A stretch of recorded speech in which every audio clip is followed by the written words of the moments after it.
तो हेलो दोस्तों, कैसे हो आप लोग। आशा करता हूं कि आप बहुत अच्छे होंगे। दोस्तों आज हम ये जो है लेक्चर पांचवा का हम सेकंड लेक्चर कंटिन्यू कर रहे हैं, जिसका जो नेम है बेंडिंग स्ट्रेस इन बीम। ठीक है, इसमें हम इसके पहले एक चैप्टर हमने पढ़ा था, एक लेक्चर हमने करा था जिसमें एक डेरिवेशन किए थे। डेरिवेशन करने के बाद इसका जो है एक लेक्चर और रह गया था। ठीक है, बेसिकली इसमें ये जो टॉपिक है ना, वो एकदम छोटा सा टॉपिक है और ये आसानी से कवर हो जाएगा। ठीक है, लेकिन वही लास्ट लेक्चर को समझाने में ना थोड़ा टाइम लग गया था, जिसके कारण उस लेक्चर को हम कंटिन्यू नहीं कर पाए थे। मुझे लगा था कि ये जो पूरा चैप्टर है हम एक ही लेक्चर में कंटिन्यू कर देंगे, लेकिन ऐसा नहीं हो पाया। तो कोई नहीं, हम इस लेक्चर में हम इसे ख़त्म करने की पूरी तरह कोशिश करेंगे और साथ ही साथ इसके क्वेश्चन भी करेंगे। ठीक है दोस्तों, अगर आपने मेरे PYQ का क्वेश्चन नहीं देखा है तो बेसिकली मैं सोम का जो है PYQ क्वेश्चन भी करवा रहा हूँ। तो बेसिकली उसका जो PDF है मेरे टेलीग्राम चैनल में डाल दिया गया, उसका क्वेश्चन मेरे टेलीग्राम चैनल में डाल दिया गया और उसका सोल्यूशन जो है मैं करवाते जा रहा हूँ। और ये वीडियो जो सोल्यूशन का वीडियो जो है धीरे धीरे अपलोड होते जा रहा है। तो अगर आपको कहीं दिक्कत होगा क्वेश्चन सोल्व करने में तो आप सोल्यूशन देकर आराम से सोल्व कर सकते हो। ठीक है, तो चलो चलते हैं आज के लेक्चर की तरफ। तो यहाँ पे दिया हुआ है यूलर बर्नौली बीम थ्योरी। हमने इसका डेरिवेशन किया था, ड्राइव किया था। ड्राइव करने के बाद इस तरह के फॉर्मूले आए थे, sigma upon Y M upon I E upon R. तो सिग्मा क्या था? सिग्मा मतलब बेंडिंग स्ट्रेस था सिग्मा। ठीक है, वाई जो है, वाई का डिस्टेंस क्या था? Distance between normal axis to pitch तक। जैसे कि यहाँ पे मैं समझाने की कोशिश कर रहा हूँ, जैसे कि ये एक बीम है। ठीक है, बीम, तो ये जो इसका नॉर्मल एक्सिस है, ठीक है, नॉर्मल एक्सिस है। अब ये जो इसका ये जो पॉइंट है ना, ये जो लाइन है इसका, ये पिच लाइन है। तो इन दोनों के बीच का डिस्टेंस y था। ठीक है, इसे y बार से भी रिप्रेजेंट करते हैं, y बार से भी। ठीक है, वही मैं समझाने की कोशिश कर रहा था। अब m बराबर क्या है? Bending moment. m equal to क्या है? Bending moment.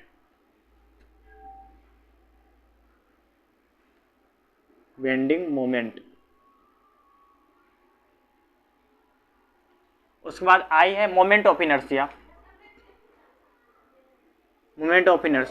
डिफरेंट स्ट्रक्चर के लिए डिफरेंट मोमेंट ऑफ इनर्शिया होता है। जैसे कि अगर हम रेक्टेंगुलर की बात कर ले तो I रेक्टेंगुलर बराबर क्या होता है? BH3/12 है ना। फिर I सर्कुलर की बात करें तो 32, सॉरी चलो ये हम यही देखेंगे, जैसे जैसे आगे बढ़ते जाएंगे ना वो चीज़ें हमारे सामने आती जाएंगी, वो मुझे ये ध्यान में नहीं है। तो कोई नहीं, I मतलब मोमेंट ऑफ इनर्शिया हो गया, E मतलब यूलर ये हो गया इलास्टिक मॉडुलस, है ना,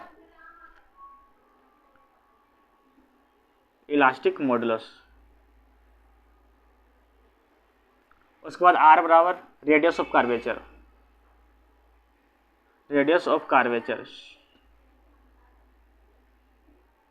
जैसे कि रेडियस ऑफ कार्वेचर का मैंने समझा देता हूँ कि जैसे कि हमने बताया था कि अगर कोई भी बीम इस तरह से बेंड होता है, तो अगर इस तरह से बेंड हो रहा है तो ये आर्क बन रहा है ना, आर्क बन रहा है। जब आर्क बनेगा तो इसका एक सेंटर होगा इस तरह से। ठीक है, तो ये सेंटर से ये आर्क तक का डिस्टेंस कितना हो गया? ये R हो गया, इसे कहते हैं R। और टोटल R का जो है ये लेंथ हो गया, इसे L बोलते हैं। ठीक है ना, ये बेसिकली ये एक एंगल से होता है। तो बेसिकली ये मैं समझाने की कोशिश कर रहा हूँ, ये एक बीम है, ये थिकनेस इसे बोलते हैं, थिकनेस। तो बेसिकली यही हो गया। फिर से मैं समझा देता हूँ कि ये जो है, ये जो अगर हम कोई बीम को ऐसे बेंड करते हैं, मोमेंट लगाते हैं, उस पर m मोमेंट लगा रहे हैं, तो क्या हो रहा है? बेंड हो रहा है। तो ये जो इसकी लेंथ क्या हो रहा है? इंक्रीज हो रही है। ये ऊपर वाली लेंथ यहाँ पे जो है, यहाँ स्ट्रेस ज़्यादा होगी और इस पॉइंट पे स्ट्रेस कम होगी, क्योंकि यहाँ पे टेंसाइल लग रहा है, यहाँ पे कंप्रेसिव लग रहा है। ठीक है, इसके टोटल लेंथ को क्या बोलेंगे? L बोलेंगे, मतलब आर्क हो गया। L मतलब आर्क हो जाता है ना, आर्क लेंथ। L मतलब आर्क लेंथ हो जाएगा। ये T मतलब हो गया थिकनेस,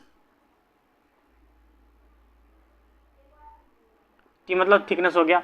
ये R जो है इस सेंटर पॉइंट से ये डिस्टेंस तक के बीच के डिस्टेंस क्या बोलते हैं? रेडियस ऑफ कर्वेचर, उसे R से रिप्रेजेंट करते हैं। ठीक है, और ये थीटा जो है ये एंगल इन दोनों बीच का, समझ गया ना। यही मैं समझाने की कोशिश कर रहा था और इसी पे बहुत सारे क्वेश्चन सोल्व हो सकते हैं, ठीक है। अगर आपने इस फॉर्मूला को अच्छी तरह से पढ़ लिया, इस फॉर्मूला में आई की वैल्यू को कहाँ पे कौन से कंडीशन में कैसे पुट करना है आपने पढ़ लिया, तो आपको आपके सामने कोई भी जो है क्वेश्चन मतलब ऐसा नहीं होगा कि आप नहीं बना पाओगे, सारे क्वेश्चन सोल्व कर दोगे, ठीक है। तो चलते हैं कुछ क्वेश्चन हम देख लेते हैं कि क्वेश्चन हम कैसे सोल्व कर पाएंगे, क्योंकि ये जो टॉपिक है ना, ये बेसिकली SMD BMD पे बेस है, ठीक है। SMD BMD मैंने इसके पहले वाले चैप्टर में पढ़ा था, तो SMD BMD पे ही टोटली बेस है। तो अगर आपने SMD BMD अच्छे से पढ़ा है, बनाना जान गया, तो ये क्वेश्चन भी आराम से बन सकता है, क्योंकि यहाँ पे ना ये एम की वैल्यू निकालने के लिए हमें maximum bending moment find out करना पड़ता है। तो maximum bending moment find out कर सकते हैं फॉर्मूला के बेस पे, या तो maximum bending moment find out कर सकते हैं वो डायग्राम बना के। आपकी जैसे सुविधा हो सकती है वैसे आप कुछ इक्वेशन को सोल्व करके ये आंसर ला सकते हो। तो चलो हम चलते हैं नेक्स्ट क्वेश्चन की तरफ।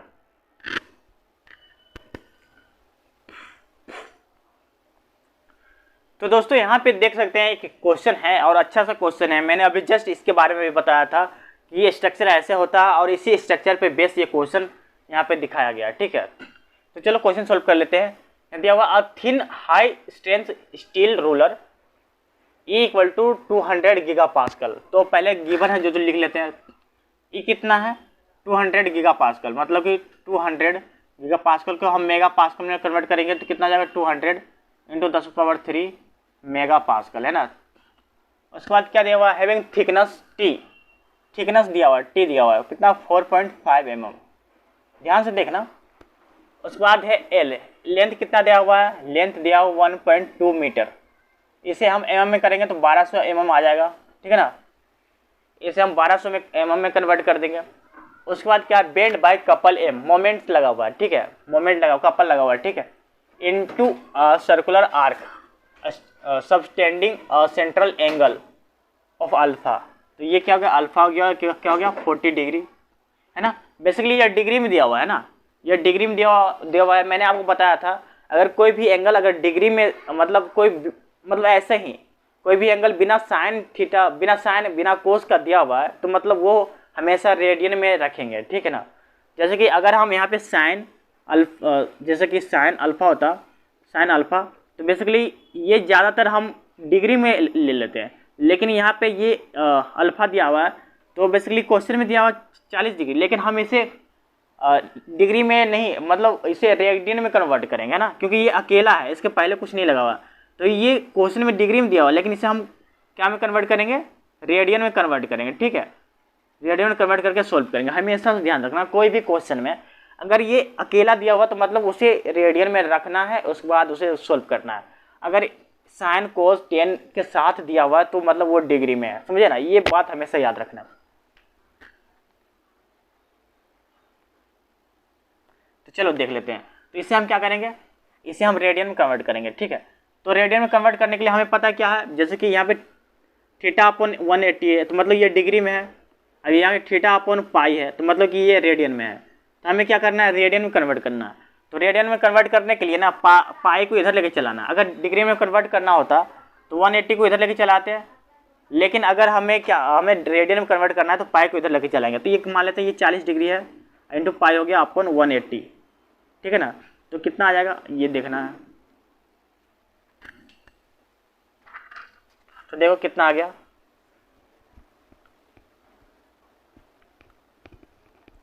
कितना आ गया 0.697 रेडियन, इतना रेडियन आ गया, ठीक है।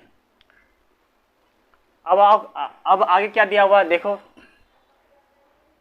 What is the maximum bending stress. Basically maximum bending stress मतलब सिग्मा मैक्स निकालना है, ठीक है ना। किस में निकालना है, मेगा पास्कल में, तो बराबर मेगा पास्कल में फाइंड आउट करना है।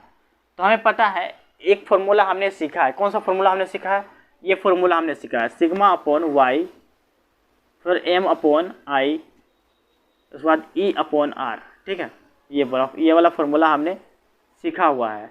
तो बेसिकली हम इससे भी हम इन दोनों से भी फॉर्मूला इन दोनों से भी इसका आंसर निकाल सकते हैं, इन दोनों को यूज करके भी इसका आंसर निकाल सकते हैं। बेसिकली हम यूज करेंगे ये वाला, क्योंकि यहाँ पे ई भी दिया हुआ है और आर निकल जाएगा आराम से, कैसे निकलेगा वो भी देख लेते हैं। तो सबसे पहले हम ये दोनों को यूज करेंगे sigma upon Y, sigma max upon Y max, क्योंकि अगर जहाँ पे वाई मैक्स होता है वहाँ पे सिग्मा मैक्सिमम होता है, ठीक है। सिग्मा मैक्स वाई मैक्स, समझे ना। फिर यह क्या हो गया, यहाँ पे E upon R, E upon R हो जाएगा। तो ये बेसिकली ये फॉर्मूला हम अक्सर यूज करेंगे। तो जैसे देखो यहाँ पे मैं ऐसे कर देता हूँ, तो हमें क्या पता क्या है, पहला तो वाई मैक्स निकालना है, दूसरा आर निकालना है, क्योंकि ई दिया हुआ है। जब वाई मैक्स निकल गया, वाई को इधर लेके चले आएंगे तो ई से मल्टीप्लाई करेंगे, ई तो दिया हुआ है ना ये, और आर निकाल लेना आराम से। तो पहले वाई मैक्स निकालते हैं। तो वाई मैक्स निकालने के लिए हमें पता है, मैंने आपको बताया था कि वाई मैक्स क्या होता है। तो ये बीम है, बीम का ये नेचुरल एक्सिस ये हो गया, बीम का नेचुरल एक्सिस ये हो गया, ठीक है। मान लेते हैं ये बीम मैं यहाँ पे रिप्रेजेंट इस तरह से कर देता हूँ समझाने के लिए। ये बीम हो गया। अब यहाँ पे ना, यहाँ पे क्या है, ये नेचुरल एक्सिस बीच का एक्सिस है, कोई भी बीम का बीच का एक्सिस ये है, ठीक है। तो देखो वाई मैक्स कहाँ पे आएगा, बीच से, मतलब इसका नेचुरल एक्सिस से वाई मैक्सिमम कहाँ पे आएगा। वाई मैक्सिमम यहाँ या तो आउटर लेयर पे आएगा या तो इनर लेयर पे आएगा, ठीक है। तो वाई मैक्सिमम ये या तो इधर आएगा वाई मैक्सिमम, या तो इधर आएगा वाई मैक्सिमम, दोनों का क्योंकि दोनों से इतना है ना, दोनों कितना है, दोनों इसकी ब्रीथ की डायमेंशन कितना है 4.5, टोटल कितना हो गया 4, यहाँ से लेकर 4.5 है, 4.5 टोटल mm। तो यहाँ पे इससे वाई मैक्सिमम इधर आ गया। फिर अगर डाउनवर्ड की तरफ काउंट करें तो वाई मैक्सिमम इधर के तरफ आ गया। तो यहाँ पे वाई मैक्सिमम क्या लिख सकते हैं, 4.5 लिख सकते हैं ना, 4.5/2 डिवाइड कर देंगे तो वाई मैक्सिमम आ जाएगा, ठीक है। अब देखो, अब आर की वैल्यू निकालते हैं, आर की वैल्यू निकालेंगे। तो आर, अगर आपने टॉम पढ़ा है तो टॉम में एक फॉर्मूला आता है कि हमें अगर एंगल ये निकालना हो तो ये आर, ये जो ये लेंथ है, ये लेंथ और आर और ये एंगल का रिलेशन क्या होता है कि ये होता है L equal to R alpha, R into alpha. मतलब जब एल निकालना है ना तो आर को अल्फ़ा ये जो एंगल के साथ मल्टीप्लाई कर देंगे। तो बेसिकली हमें आर निकालना है, तो जैसे कि आर निकालेंगे तो बेसिकली क्या करें, अल्फ़ा को इधर एल इस तरह से डिवाइड कर देंगे, है ना, इस तरह से डिवाइड कर देंगे तो आर निकल जाएगा ना, कोई दिक्कत, आई होप आपको दिक्कत कोई नहीं आएगी। देखो अगर यहाँ पे ना हमें आर निकालना तो ये अल्फ़ा को नीचे लेके चलाएंगे, एल के नीचे लेके चलाएंगे, ठीक है। तो एल बराबर क्या है 1200 है, 1200 mm है ना। ये अल्फ़ा की वैल्यू क्या है, अल्फ़ा की वैल्यू 0.697, ठीक है, 0.697। तो कितना आ गया देखता हूँ, ये आ गया आर इक्वल टू 1719.74 mm, ये आर की वैल्यू आ गई। तो बेसिकली जब आर की वैल्यू आ गई तो देखना कि हमें निकालना है मैक्सिमम सिग्मा निकालना है ना, मैक्सिमम बेंडिंग स्ट्रेस निकालना है। तो वाई मैक्सिमम भी आ गया यहाँ पे, ई तो दिया हुआ है ना, और आर की वैल्यू भी आ गया, तो आराम से निकाल सकते हैं। तो सिग्मा मैक्स इक्वल टू क्या हो गया, E Y max upon R, समझ गए।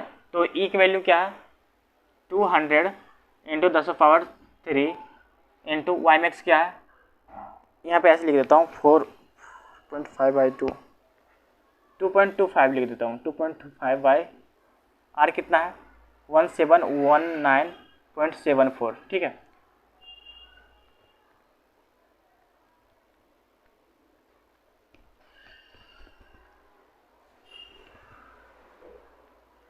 तो देखो इसका वैल्यू कितना आ जाएगा 261.66 मेगापास्कल, ठीक है। तो इसका आंसर कितना आ जाएगा, मैं यहाँ पे लिख देता हूँ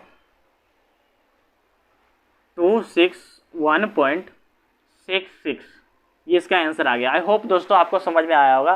कहीं भी दिक्कत है आप हमें मैसेज करना, शर्माना मत मैसेज करने के लिए, शर्माना मत कोई डाउट्स पूछने के लिए। बहुत सारे टीचर्स होते हैं जो डाउट्स मतलब इग्नोर कर देते हैं कि बच्चे क्या है यार, क्या पूछ रहे हैं, ऐसी छोटी छोटी मिस्टेक पूछ रहे हैं। नहीं भाई, छोटी छोटी मिस्टेक ही बड़ी मिस्टेक बन जाती है बाद में, है ना। तो अगर आपको कहीं दिक्कत हो, डाउट्स हो, तो आप हमें ज़रूर पूछना कि ये कैसे हुआ, कहाँ से हुआ। देखो कभी कभी क्या होता है ना, कैलकुलेशन में दिक्कत हो जाती है, मतलब कैलकुलेशन बाय मिस्टेक एरर आ जाता है, लेकिन कॉन्सेप्ट में एरर नहीं आना चाहिए, है ना।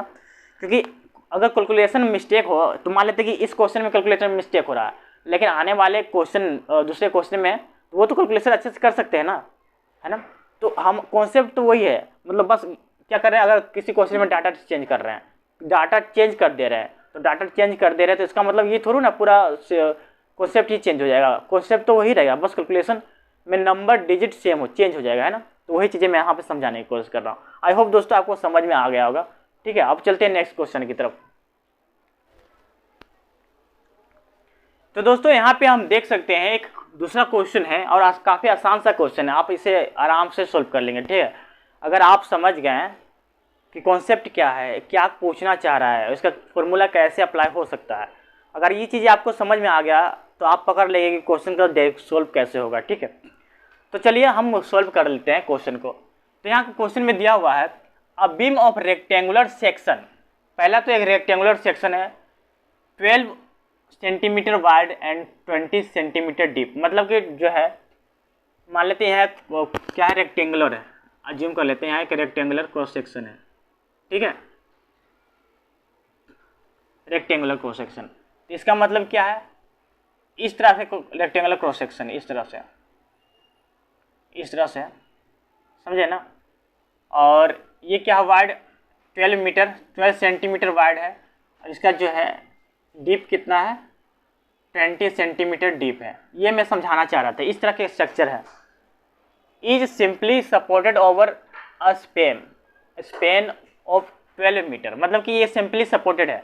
तो अगर सिंपली सपोर्टेड है तो इस तरह से हो जाएगा ना, अगर सिंपली सपोर्टेड है तो इस तरह से होगा कि मान लेते कि यहाँ पे एक हिंज लगा हुआ है, यहाँ पे एक रोलर लगा हुआ है, ठीक है, और बीच में एक लोड लगा हुआ है, ठीक है, और इसकी जो है डिस्टेंस कितना है 12, तो मतलब यहाँ से यहाँ 6 मीटर हो गया, क्योंकि यहाँ पे टोटल कितना है 12 है ना, तो यहाँ से यहाँ 6 मीटर हो गया, यहाँ से यहाँ 6 मीटर हो गया। ठीक है, it is acted upon bye concentrated load of 80 kilo Newton, मतलब कि यहाँ पे ये 80 किलो न्यूटन का एक लोड लगा हुआ है। ठीक है, तो जब ऐसे कंडीशन आता है, जब सिंपली सपोर्टेड बीम में पॉइंट लोड लगा हुआ है, तो पॉइंट लोड हमेशा मिड पॉइंट पे आता है। ठीक है ना, जब मिड पॉइंट पे आता है पॉइंट लोड, तो इसका आधा लोड इस पॉइंट पे, इस रिएक्शन पॉइंट पे आधा लोड इस हिंज पे जो है डिस्ट्रीब्यूट हो जाता है। तो मान लेते हैं कि ये जो है ए है, ये है बी है, ये है सी है, तो आर ए रिएक्शन फोर्स आएगा ना, अब क्योंकि 80 किलो न्यूटन डाउनवर्ड की तरफ है ना, तो रिएक्शन फोर्स ऊपर की तरफ है, अपवर्ड की तरफ, तो यहाँ पे कितना हो जाएगा 40 किलो न्यूटन अपवर्ड की तरफ लगेगा, यहाँ पे भी 40 किलो न्यूटन अपवर्ड की तरफ लगेगा, है ना। ठीक है, तो देखो जैसे कि अब यहाँ पे ये चीज़ें हैं, तो सबसे पहले हम क्या करेंगे ना, तो देखो ये, तो हमें पहले क्या निकालना है, the maximum bending stress, maximum bending stress निकालना है। तो हमें पता है फॉर्मूला क्या होता है मैक्सिमम का, तो सिग्मा मैक्सिमम इक्वल टू क्या होता है वाई मैक्सिमम।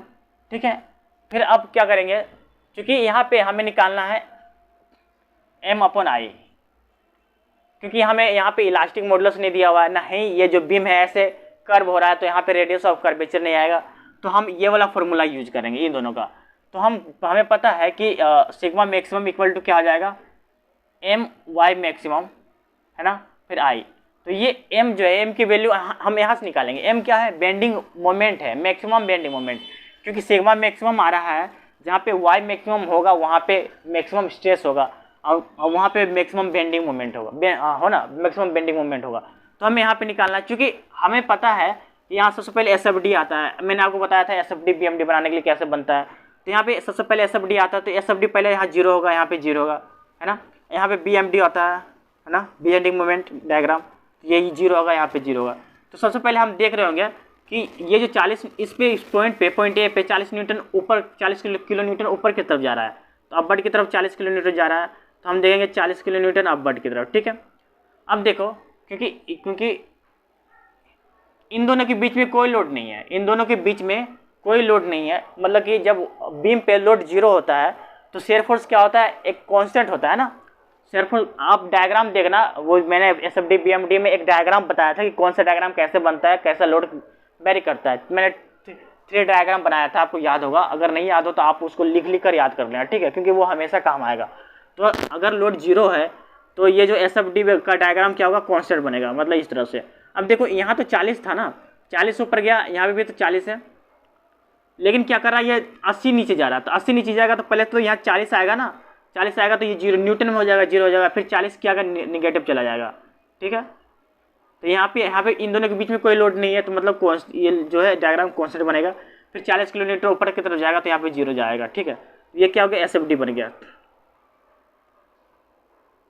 समझे ना, SFD बन गया। अब देखो बेंडिंग मोमेंट बनाते हैं। बेंडिंग मोमेंट हम नीचे से लेते हैं, यहाँ से बेंडिंग मोमेंट बनाएंगे। तो बेसिकली हमें बेंडिंग मोमेंट जब बनाते हैं तो बेंडिंग मोमेंट ए पे मैंने क्या बताया था, बेंडिंग मोमेंट इस लास्ट पॉइंट पे, बेंडिंग मोमेंट इस लास्ट पॉइंट पे, दोनों के लास्ट पॉइंट पे 0 आता है।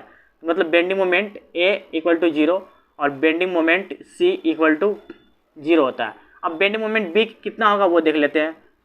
तो बेंडिंग मोमेंट B पे ही अगर कुछ भी एक भी आ जाए ना तो वो मैक्सिमम होगा, ठीक है। तो देखो जैसे कि हम क्या निकालते हैं, हम यहाँ से लेफ्ट हैंड साइड से भी निकाल सकते हैं, राइट हैंड साइड से भी निकाल सकते हैं, दोनों एक ही निकलेगा। तो हम लेफ्ट हैंड साइड से ज़्यादातर निकालते हैं, तो लेफ्ट हैंड साइड से निकालेंगे। तो जैसे देखिए अगर हम यहाँ पे देखते हैं तो पहले इसका देखेंगे, ए क्या जा रहा है, ए पर रिएक्शन फोर्स ऊपर की तरफ जा रहा है, ऊपर की तरफ जा रहा है। तो क्या कर रहा है, सेगिंग कर रहा है ना, तो मतलब प्लस आएगा, प्लस आएगा। ये किलो न्यूटन में 40 किलोमीटर ऊपर की तरफ जा रहा है। और यहाँ से डिस्टेंस कितना है, 6 है ना, इंटू 6 हो जाएगा। तो टोटल कितना होगा, 240 किलो न्यूटन मीटर आ जाएगा, ठीक है। अगर हम इसे मेगा पास्कल में करेंगे तो ये बेसिकली ये मैक्सिमम होगा ना, बी पे मैक्सिमम होगा, तो ये मैक्सिमम कर देंगे। कितना हो जाएगा, 240 किलो न्यूटन 10⁻6 मेगा पास्कल, ये ठीक है। तो बेसिकली हमें क्या निकालना है, ये इस पे रख के फॉर्मूला ये मैक्सिमम निकालना है। तो सिग्मा मैक्सिमम क्या हो जाएगा, ये एम की वैल्यू क्या था, 240 × 10⁻6 है ना। और वाई मैक्सिमम क्या आएगा, वाई मैक्सिमम देखो, क्योंकि ये जो है इसका न्यूट्रल एक्सिस ये बीच में है ना, बीच में न्यूट्रल एक्सिस है।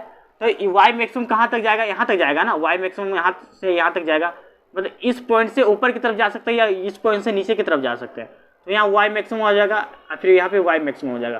तो यहाँ पे इसकी लेंथ कितनी है, इसकी जो हाइट कितनी है, 20 है। तो यहाँ से बीच में है, इसका बीच में 0 अज्यूम करते हैं, तो इसका ऊपर 10 आएगा, ऊपर नीचे 10 आएगा, तो वाई मैक्सिमम = 10 आ जाएगा, ठीक है। अब देखो ये आई निकालते हैं, moment of inertia for rectangular, क्योंकि यहाँ पे रेक्टेंगुलर सेक्शन दिया हुआ है। तो हमें पता है रेक्टेंगुलर का फॉर्मूला क्या होता है, BH3/12, ये होता है ना रेक्टेंगुलर का फॉर्मूला। तो B = क्या है, B = 12 है और H = 20 है, ठीक है। तो हम इसे अब कैलकुलेट कर देंगे, कितना आता है, 240। बेसिकली हमें इसे देखेंगे ना सबसे पहले, क्योंकि ये जो है सेंटीमीटर में दिया हुआ है ना, सेंटीमीटर में दिया हुआ है। अगर इसे mm में कन्वर्ट करेंगे तो इसे 10 से मल्टीप्लाई करेंगे। हमें सेंटीमीटर को mm में कन्वर्ट करने के लिए क्या करना पड़ता है, 10 से मल्टीप्लाई कर देना पड़ता है, समझे ना। तो चलो हम इसे क्या करते हैं, 10 से मल्टीप्लाई करेंगे तो ये इतना आ जाएगा। तो यहाँ पे देखो 10⁻6 इतना हो जाएगा 100 बाय, क्योंकि ये 12 है तो 12 ऊपर भी चला जाएगा, तो यहाँ आ जाएगा। अब देखो यहाँ पे क्या हो जाएगा, B कितना है, B 120 इंटू कितना 200 क्यूब। अगर इसे मल्टीप्लाई करते हैं तो देखो कितना आता है, कैलकुलेट करके देखते हैं।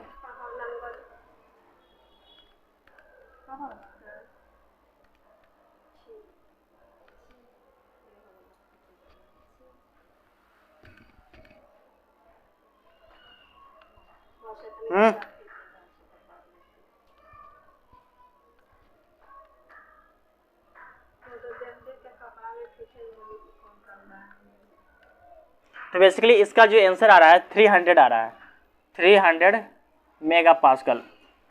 अगर हम ऑप्शन में देखें तो ऑप्शन में सेकंड नंबर का जो ऑप्शन है वो सही हो रहा है, ठीक है।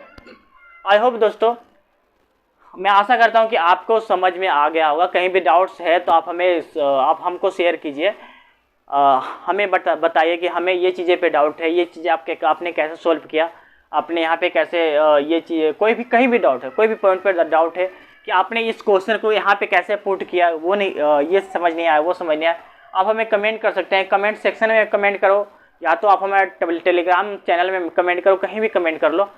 डाउट्स कभी नहीं रखना है। हम हमेशा जो है लेक्चर को एंड में या तो क्वेश्चन आंसर जब बनाते हैं उसके एंड में हमेशा बताता हूँ कि क्वेश्चन में कोई भी डाउट नहीं रखना है, ठीक है। तो अब हम चलते हैं नेक्स्ट क्वेश्चन की तरफ और आगे देख लेते हैं कि नया क्वेश्चन क्या है। तो दोस्तों यहाँ पे हम देख सकते हैं ये नेक्स्ट लेवल का क्वेश्चन है और ये एसएफडी और बीएमडी पे बेस ही क्वेश्चन है। अगर आपको एसएफडी और बीएमडी का नॉलेज अच्छे से है तो आराम से आप ये क्वेश्चन सोल्व कर लेंगे। लेकिन कहीं ना कहीं अगर आपको जो है कहीं डाउट्स होगा SFD BMD में, तो आप ये क्वेश्चन में अटक जाएंगे, क्योंकि ये सारा जो है वो SFD BMD पे बेस है। क्योंकि अगर नहीं SFD BMD भी नहीं भी आता है तो आप फार्मूला से फाइंड आउट कर सकते हैं, लेकिन अगर आप SFD BMD आता है तो आप फार्मूला खुद ही ड्राइव कर लेंगे, 1 सेकंड का काम है, ठीक है।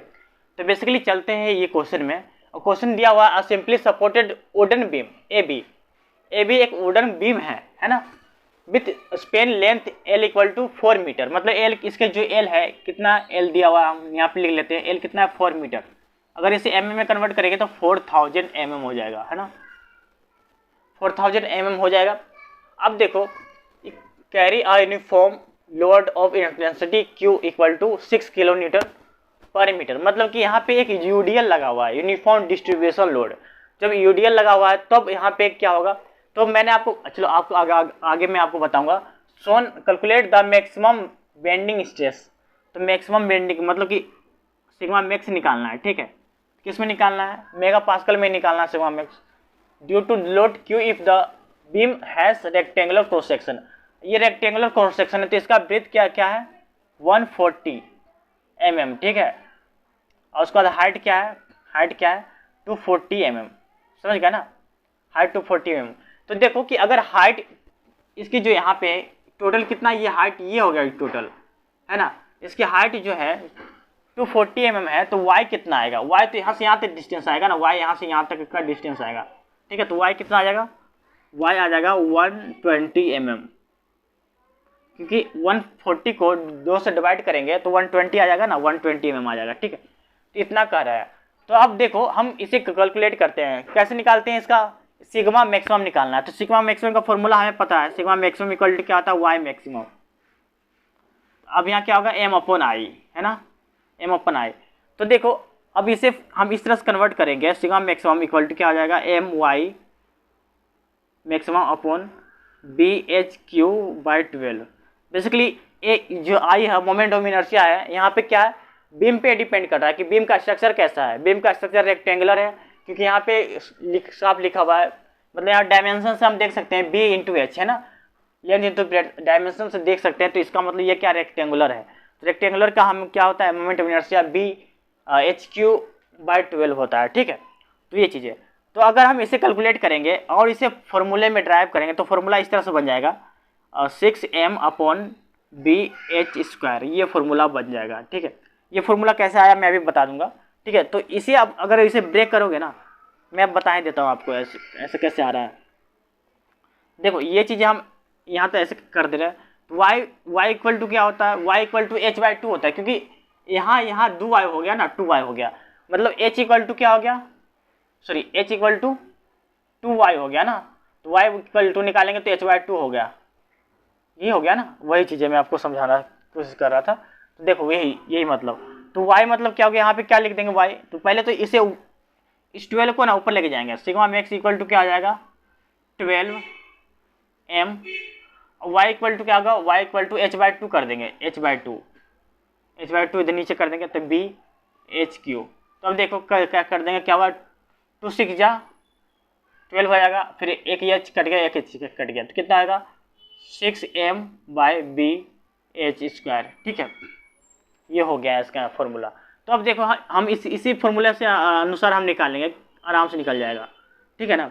तो देखो हम इसे पहले ना इसे ब्रेक करेंगे। ब्रेक करने का मतलब है कि ये जो UDL लगा हुआ है उसे पॉइंट लोड में कन्वर्ट करेंगे। तो सबसे पहले हम इस तरह से इसे डायग्राम बना देंगे, है ना, इस तरह का डायग्राम है। अब इसे पॉइंट लोड में कन्वर्ट करेंगे, तो पॉइंट लोड कन्वर्ट करेंगे तो बेसिकली ये बीच में आ जाता है, एक लोड लग जाता है। Q की वैल्यू क्या है 6 kN है, Q की वैल्यू 6 kN है, टोटल जो लेंथ है 4 है ना, L की वैल्यू 4 मीटर है, ठीक है। तो 6 को जो 4 से मल्टीप्लाई करेंगे तो 24 kN आ जाएगा। अब यहाँ क्या आ जाएगा 2 मीटर, ठीक है, यहाँ पे भी 2 मीटर आ जाएगा, ठीक है। तो लेकिन यहाँ पे क्या लगा हुआ है, एक हिंज, यहाँ पे हिंज लगा हुआ है, एक रोलर लगा हुआ है, मतलब कि यहाँ पे रिएक्शन फोर्स लगेगा। तो यहाँ पे A है तो RA लग जाएगा यहाँ पे, तो RA के यहाँ पे क्या हो जाएगा, यहाँ पे C है तो AB है ना, AB हो गया, यहाँ C मान लेता हूँ C है, तो यहाँ पे क्या रिएक्शन फोर्स लग जाएगा RB लग जाएगा, है ना। तो देखो रिएक्शन फोर्स में क्या आएगा, क्योंकि ये पॉइंट जो है डाउनवर्ड की तरफ लग रहा है ना, डाउनवर्ड की तरफ सेम बीच में एकदम मिड पॉइंट पे लग रहा है, तो इसका मतलब क्या है, इधर से रिएक्शन फोर्स भी इसका हाफ होगा, इधर से रिएक्शन फोर्स भी इसका हाफ होगा, मतलब कि ये टोटल जो है इन दोनों पे डिस्ट्रीब्यूट हो जाएगा इक्वल। तो कितना आ जाएगा 12 किलो न्यूटन, इधर भी 12 किलो न्यूटन हो जाएगा। आई होप दोस्तों आपको समझ में आ रहा होगा। तो अब क्या करेंगे, हम इसका एसएफडी बनाएंगे, एसएफडी बीएमडी। एसएफडी बनाएंगे तो सबसे पहले एसएफडी बनाएंगे, यहाँ क्या है बीएमडी। तो यहाँ पे ये 0 हो गया, यहाँ पे भी ये 0 हो गया है ना। अब देखो क्या करेंगे ना, हम क्या करते हैं,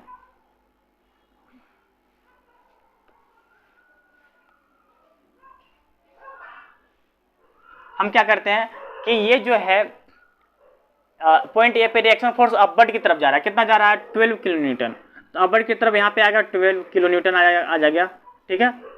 अब देखो अब यहाँ पे भी क्या आ रहा है, यहाँ पे भी चूंकि देखो कि ये जो लोड है आर बी ये भी अपवर्ड की तरफ जा रहा है ना, वो अपवर्ड की तरफ जा रहा है। तो इसका मतलब ये है कि नीचे से अपवर्ड की तरफ जाएगा 12 किलो न्यूटन, ठीक है। वो छोड़ो, मैं आपको यहाँ पे समझा देता हूँ, ठीक है। तो जैसे देखो, जैसे हम क्या करते हैं ना, पहले तो ये 12 अपवर्ड की तरफ जा रहा है ना। अब ये यहाँ पे क्या जा रहा है, ये डाउनवर्ड की तरफ जा रहा है, और यहाँ क्या जा रहा है, ये अपवर्ड की तरफ जा रहा है। तो मतलब कि यहाँ से ये क्या हो रहा है, -12 हो रहा है, -12 अपवर्ड की तरफ जा रहा है यहाँ से, ये ऊपर। तो देखो अब ये देखो यहाँ से ना, ये तो चलो मान लेते हैं यहाँ से ये पॉइंट यहाँ पे आ जाएगा, ये पॉइंट यहाँ पे आ जाएगा। एग्जाम्पल क्लियर दिखा दे रहा हूँ। अब यहाँ से ये डाउनवर्ड की तरफ जाएगा, तो 12 किलो न्यूटन से पहले तो 0 आएगा, क्योंकि ये 24 है ना। तो अगर यहाँ से डाउनवर्ड की तरफ आएगा तो पहले 0 आएगा, तो यहाँ तो 12 खत्म हो जाएगा, फिर 12 नीचे जाएगा, तब तो टोटल 24 होगा ना। तो चूंकि ये यूडीएल लगा हुआ है, पूरा यूडीएल लगा हुआ है, तो जब यूडीएल लोड लगा होता है तो शेयर फोर्स क्या होता है, लीनियर होता है। तो शेयर फोर्स लीनियर, पहले तो यहाँ से 12 0 पर जाएगा, फिर 12 माइनस, मतलब लीनियर नहीं जाएगा। यहाँ क्या हो रहा है, लीनियर पहले यहाँ से डिक्रीज हो रहा है, लीनियर यहाँ से डिक्रीज हो रहा है, फिर यहाँ से इंक्रीज हो रहा है, ठीक है, ये चीज़ें। अब देखो क्योंकि ये यूडीएल लगा हुआ है, तो बेंडिंग मोमेंट क्या होता है, क्यूबिक होता है। मैंने आपको इस सेक्शन में बताया था, अगर आपको याद नहीं, डायग्राम देखो, ध्यान से देखो, मेरी बातें थोड़ा आपको कन्फ्यूजन लग रही है तो आप डायग्राम देख कर समझ सकते हो। मैंने आपको डायग्राम बताया था कि जब यूडीएल लगा हो तो बेंडिंग मोमेंट कैसा बनता है, एसएफडी कैसा बनता है, समझे ना। तो जैसे देखिए मैंने अभी बताया था कि अगर बेंडिंग मोमेंट सबसे लास्ट और सबसे इधर के लास्ट, सबसे इधर के लास्ट में बेंडिंग मोमेंट हमेशा 0 होता है, समझे ना। तो बेंडिंग मोमेंट हमेशा यहाँ पे 0 होगा, पॉइंट ए पे, पॉइंट बी पे बेंडिंग मोमेंट 0 होगा। लेकिन सी पे बेंडिंग मोमेंट क्या होगा, तो बेंडिंग मोमेंट सी पे निकालेंगे तो क्या होगा वो देखते हैं अभी। तो बेसिकली मैं इधर मिटा दे रहा हूँ, क्योंकि हमें बस इतना जानना है। ये फॉर्मूला आ गया, क्योंकि ये तो चलो ठीक है, आप इसे नोट कर सकते हो, क्योंकि मेरे पास अभी जगह नहीं है, तो मैं इस पार्ट को मिटा करके यहाँ से लिखूंगा, ठीक है। चलो हम यहाँ क्या करते हैं, बेंडिंग मोमेंट क्या है, बेंडिंग मोमेंट क्या किस पे, ए पे, और बेंडिंग मोमेंट किस पे, बी पे क्या है, 0 है, 0, क्योंकि इधर से काउंट करें तो वो 0 हो जाएगा, और इधर से कैलकुलेट करेंगे तो वो 0 हो जाएगा, ठीक है। अब देखो बेंडिंग मोमेंट हमें सी पे निकालना है, बेंडिंग मोमेंट ये सी है ना, तो सी पे बेंडिंग मोमेंट निकालना क्या होगा। तो चूंकि हम राइट हैंड साइड से निकालेंगे तो या लेफ्ट हैंड साइड से निकालेंगे तो बात बराबर पड़ेगा। तो बेसिकली हम इधर लेफ्ट हैंड साइड से निकालते हैं। तो ये क्या हो जा रहा है यहाँ पे, ये क्या लोड क्या जा रहा है, ऊपर की तरफ जा रहा है, रिएक्शन फोर्स ऊपर की तरफ जा रहा है ना। तो ऊपर की तरफ जाएगा तो यहाँ क्या होगा, बेंडिंग मोमेंट सेगिंग होगा ना, सेगिंग मतलब प्लस हो जाएगा। तो क्या होगा, ऊपर 12 जा रहा है। अब यहाँ से यहाँ डिस्टेंस कितना है, 2 है ना। यहाँ से अगर ले रहे हैं बेंडिंग मोमेंट, तो ये पहले तो पॉइंट ए पे अपर रिएक्शन में जा रहा है, तो वो हो गया 12, डिस्टेंस कितना हो गया, 2 हो गया ना, 2 तो कितना हो गया 24 किलो न्यूटन मीटर। मतलब कि अगर इसे कैलकुलेट करेंगे तो 24 × 10⁶ न्यूटन mm होगा, ठीक है। अगर हम यहाँ पे इसका आंसर निकालने के लिए इसे यूज करते हैं, सिग्मा मैक्स इक्वल टू क्या हो जाएगा, सिग्मा मैक्स होगा 6 × 24 × 10⁶ अपॉन बी कितना है, बी है बी 140 और एच कितना है 240 पर पावर स्क्वायर हो जाएगा। आई होप दोस्तों आपको समझ में आ गया होगा, इतना कैलकुलेशन मैंने आसानी से कर दिया।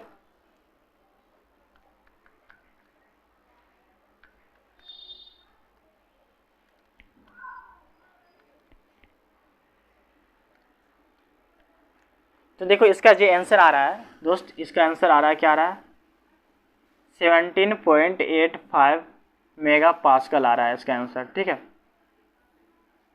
इसका ये आंसर ये आ रहा है। आई होप दोस्तों अगर आप भी कैलकुलेट करेंगे तो आपका भी आंसर ये होगा। और अगर आंसर नहीं भी ये आया तो कोई दिक्कत नहीं है, आपने कैलकुलेशन सही करा है। मतलब कहीं कहीं डाउट्स मतलब कहीं एरर आ गए होंगे, लेकिन आपका कॉन्सेप्ट सही है। क्योंकि हमें क्या निकालना है, हमें मैक्सिमम बेंडिंग मोमेंट। अब देखो यहाँ पे मैक्सिमम बेंडिंग मोमेंट हमें कितना आ रहा था, 24 आ रहा था ना। तो यहाँ मैक्सिमम बेंडिंग मोमेंट 24 है किलो न्यूटन, ठीक है, किलो न्यूटन मीटर, ठीक है। तो लेकिन जब हम यहाँ पे यूडीएल लगा हुआ है, यूडीएल जब लगता है तो बेंडिंग मोमेंट क्या होता है, पैराबोलिक होता है ना, पैराबोलिक। तो पैराबोलिक इस तरह इंक्रीजिंग होगा, पैराबोलिक इस तरह से इंक्रीजिंग होगा, ठीक है, इस तरह से इंक्रीजिंग होगा। क्योंकि यहाँ पे डाउनवर्ड हो रहा है तो ये डिक्रीजिंग हो जा रहा है, ठीक है। तो ये इस तरह एसएफडी बीएमडी बन जाएगा। आई होप दोस्तों आपको समझ में आ गया होगा, कहीं भी आपके कोई भी डाउट्स नहीं होंगे, समझ गए ना। तो इसके बाद मैं कुछ और क्वेश्चन करूँगा और उसके बाद एक दो डेरिवेशन और है, और एक दो डेरिवेशन करने के बाद हम पूरा ये चैप्टर ही ख़त्म कर देंगे। और आज ही इसी लेक्चर में चैप्टर ख़त्म करने की कोशिश करेंगे, क्योंकि दिन बढ़ाते हैं तो और बढ़ते जाता है। तो हम कम टाइम में पूरा जो है चैप्टर को अच्छे से पढ़ना है और अच्छे से कंप्लीट करना है। मैं साथ ही साथ इसके PYQ भी दे रहा हूँ ताकि आप अच्छे से रिवाइज कर पाओ। तो दोस्तों यहाँ पे एक नया क्वेश्चन दिया हुआ है और क्वेश्चन काफ़ी आसान है। बस हमें एक फॉर्मूला ध्यान में रखना होगा। अगर फॉर्मूला हमें पता है तो हम चीज़ों को अच्छे से इसको एक क्वेश्चन को अच्छे से सॉल्व कर पाएंगे, आराम से सॉल्व कर पाएंगे, ठीक है। तो चलो देख लेते हैं, पहला ये समझ लेते हैं कि a beam of rectangular cross section, rectangular cross section equal to B, यहाँ पे था b इंटू 2b, समझे ना, यहाँ था b into 2b and another beam of circular cross section diameter d with the same length है। सबसे पहले हम देख लेते हैं, क्या देख लेते हैं, इसका एरिया देख लेते हैं।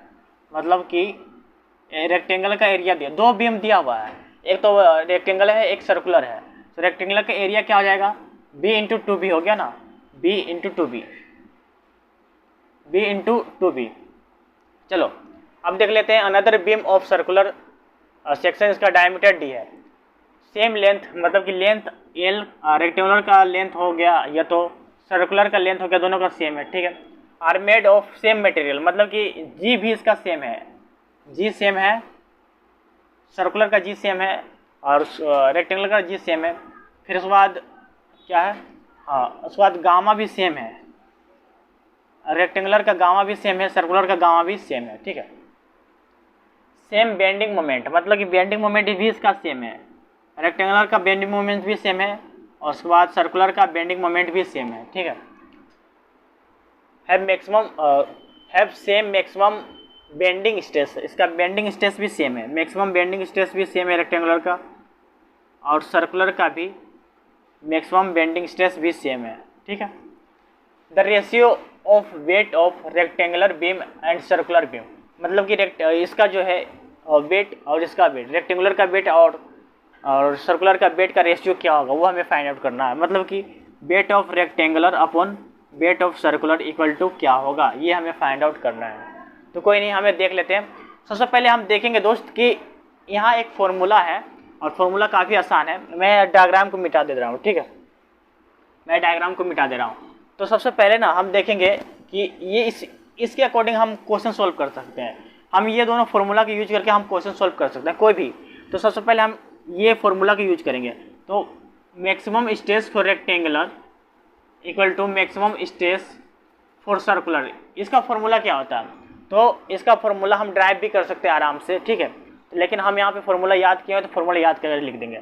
तो इसका क्या होता है 6m अपॉन BH², ये हमने पढ़ा था इसके पहले। और इसका भी होता है 32m अपॉन πdq। ये दोनों फार्मूला इस फार्मूले से आता है। यहाँ पे मैं दिखा दे रहा हूँ, sigma max upon Y max फिर m अपॉन i, है ना। इसी के अकॉर्डिंग ये वाला फार्मूला हम ड्राइव कर पाते हैं, क्योंकि ये y को हम यहाँ पे ले जाते हैं। i जो सर्कुलर है तो सर्कुलर के अकॉर्डिंग मोमेंट ऑफ इनर्शिया का फार्मूला क्या होता है वो रख देंगे, या तो रेक्टेंगल के अकॉर्डिंग मोमेंट ऑफ इनर्शिया का फार्मूला रख देंगे, तो ये दोनों फार्मूला आ जाएगा। तो चलो हम इसे सॉल्व करते हैं आगे। तो बेसिकली सबसे पहले ये m और ये m कट गया है ना, ऊपर वाला m और इधर लेफ्ट हैंड साइड और राइट हैंड साइड का m कट गया। अब देखो 2 3 जा 6 हो गया, 2 ये हो गया, 16 2 जा 32 कट गया, इतना कट गया। अब देखो चलो कोई दिक्कत नहीं। अब देखना ध्यान से क्या है, ये 3 आ गया, 3/b h square equal to ये क्या 16/πdq। ध्यान से देखना दोस्त, ध्यान से देखोगे तो समझ में आएगा, क्योंकि यहाँ पे जो है ना ये तो b दिया हुआ है और ये h की वैल्यू, जैसे कि यहाँ पे h इंटू बी होता है ना, b इंटू एच होता है। हम रेक्टेंगुलर का अक्सर पढ़ते हैं डायमेंशन b इंटू एच होता है, ठीक है। तो b का जो है डायमेंशन b हो गया, लेकिन ये जो h का डायमेंशन है ना 2b हो गया। h का डायमेंशन यहाँ लिखेंगे 3 इंटू बी हो गया, लेकिन h का डायमेंशन 2b हो गया, समझ गया ना, ये हो गया। यहाँ लिख देंगे 16/πdq, समझ गया। अब देखो इसे अगर कैलकुलेट करेंगे तो क्या आ जाएगा, तो 3/b इंटू 2 दूनी 4 फिर b स्क्वायर, ये हो गया ना 16/πdq, ठीक है। अब देखो हम क्या करते हैं ना, इसे लिख देते हैं इस तरह से 3/4bq लिख देंगे, फिर 16/πdq, ठीक है। अब देखो ये भी q है, b पर पावर q है, ये भी b पर पावर q है, ये भी b पर पावर q है, d पर पावर q, मतलब q दोनों पे है, तो हम इन दोनों को अलग कर लेंगे, बाकी सबको अलग कर लेंगे। तो इसे करने के लिए हम क्या करते हैं, जैसे देखो इसे करने के लिए हम क्या करेंगे, b को इधर लेके चलाएंगे, b को उधर लेके चलाएंगे तो कितना जाएगा 3 इंटू पाई इधर चलाएगा 3 into pi 4 into 16 equal to b पर पावर q और d पर पावर q, ये हो जाएगा ना। तो इसका मतलब ये अगर कैलकुलेट करेंगे तो कितना आ जाएगा, देखो b/d कितना आ जाएगा,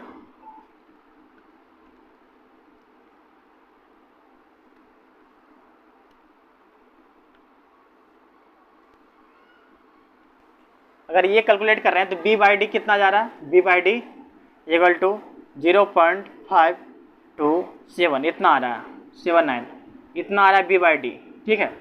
तो बेसिकली b/d को हम यहाँ पे अलग से लिख लेंगे। आप ये सारी चीज़ें नोट कर लो, ठीक है, ये सारी चीज़ें नोट्स कर लोगे तो आसानी होगी, क्योंकि मेरे पास जगह नहीं है तो मैं इसे मिटा दे रहा हूँ।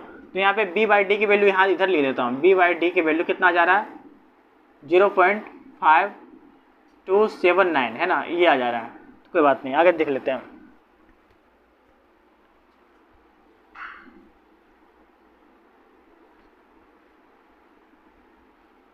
अब देखो हम क्या करेंगे, अब हमें क्या निकालना क्या है, ratio equal to ratio of rectangle upon ratio of circular, है ना, हमें निकालना है।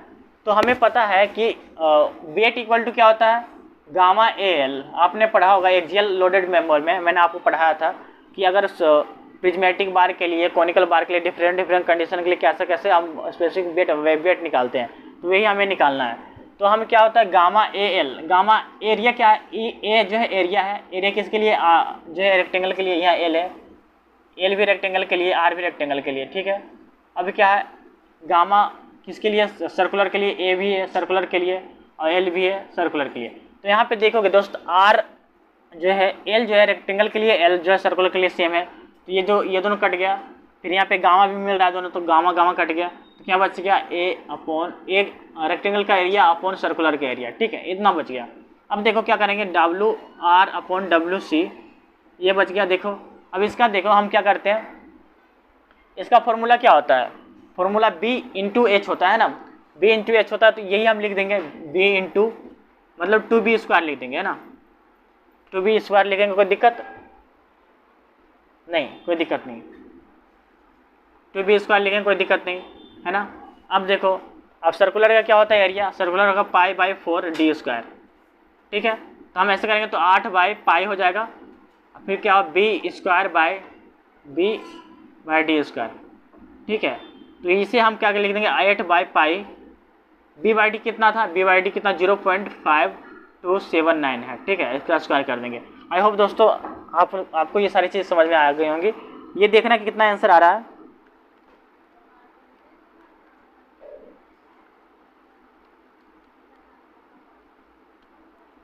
तो इसका आंसर आ रहा है WR/WC का आंसर आ रहा है 0.7100, ठीक है, इसका ये आंसर आ रहा है। बेसिकली इसका कोई ऐसा यूनिट नहीं होगा, क्यों नहीं होगा, क्योंकि ऊपर का नीचे का जो यूनिट होगा, जो स्पेसिफिक वेट का यूनिट जो है आपस में कट जाएंगे, तो इसका कोई भी यूनिट नहीं हुआ। तो आई होप दोस्तों ये इसका आंसर आ रहा है।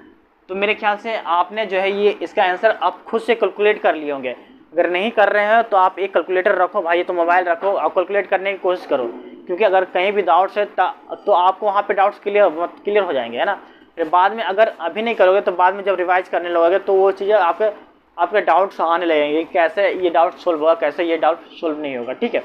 तो आई होप दोस्तों आपको ये सारी चीज़ समझ में आ गई होंगी। अगर कहीं समझ में नहीं आया तो आप हमें कमेंट करना, मैसेज करना, ठीक है।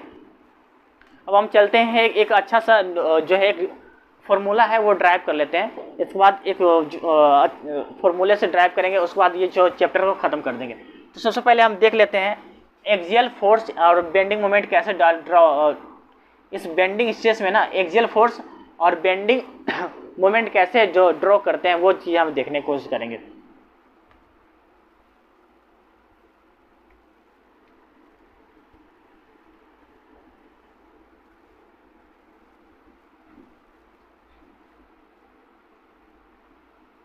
तो मुझे सबसे पहले प्यास लग गया तो मैं थोड़ा पानी पी लेता हूँ।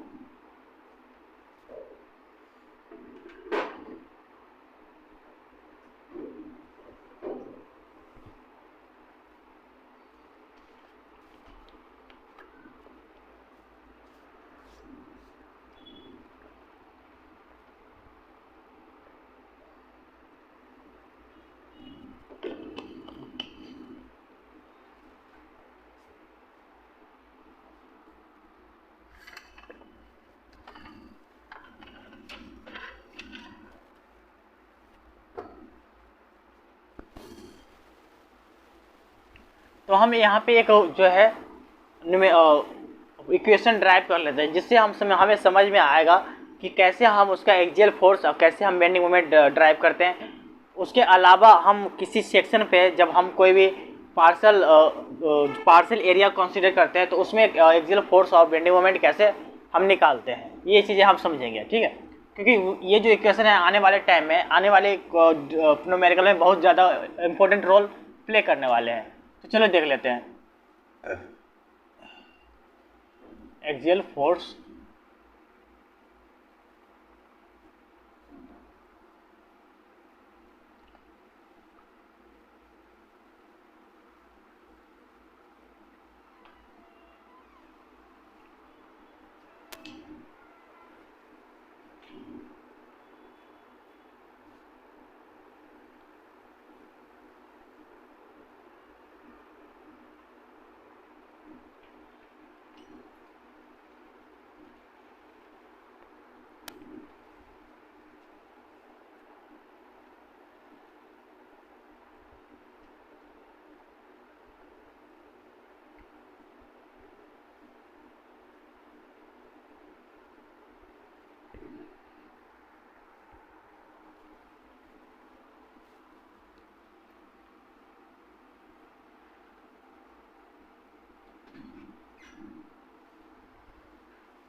दोस्तों हम यहाँ पे इस फॉर्मूला का ड्राइव करने के लिए ना हम यहाँ पे एक बीम कंसीडर करेंगे। जैसे कि हमने यहाँ पे बीम इस तरह से कंसीडर किया है, हमें यहाँ पे बीम कंसीडर किया है।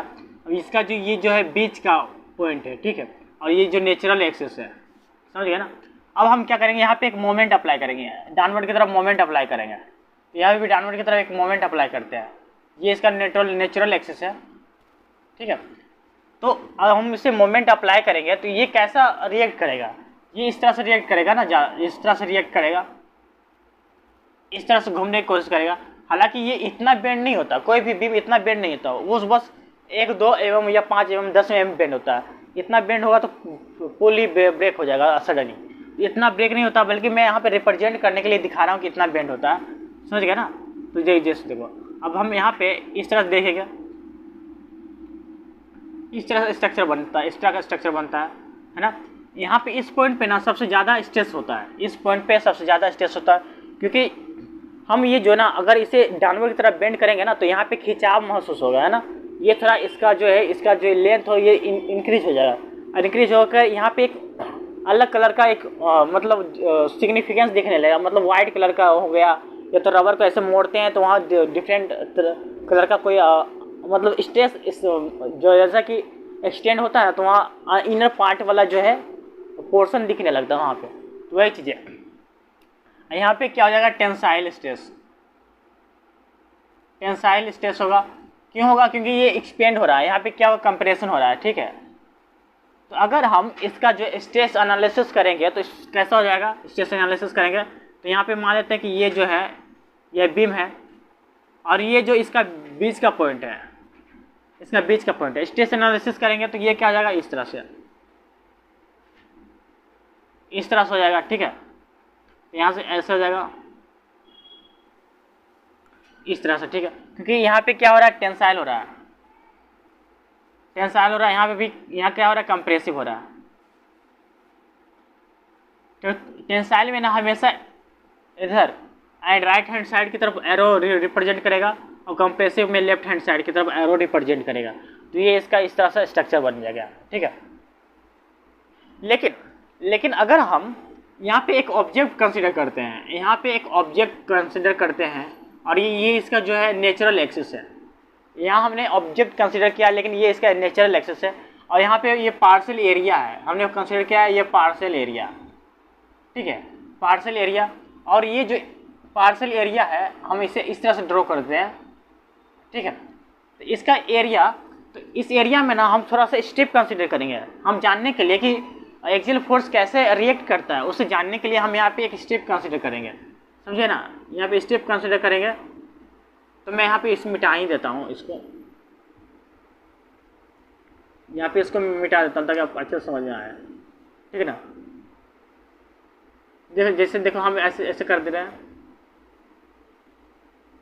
तो अब देखो यहाँ से नीचे से लेकर के वाई तक का ये जो नेचुरल एक्सिस है, ये नेचुरल एक्सिस है, यहाँ से लेकर के इस वाई स्ट्रिप तक का डिस्टेंस कितना आ जाएगा, वाई हो जाएगा ना, वाई हो जाएगा।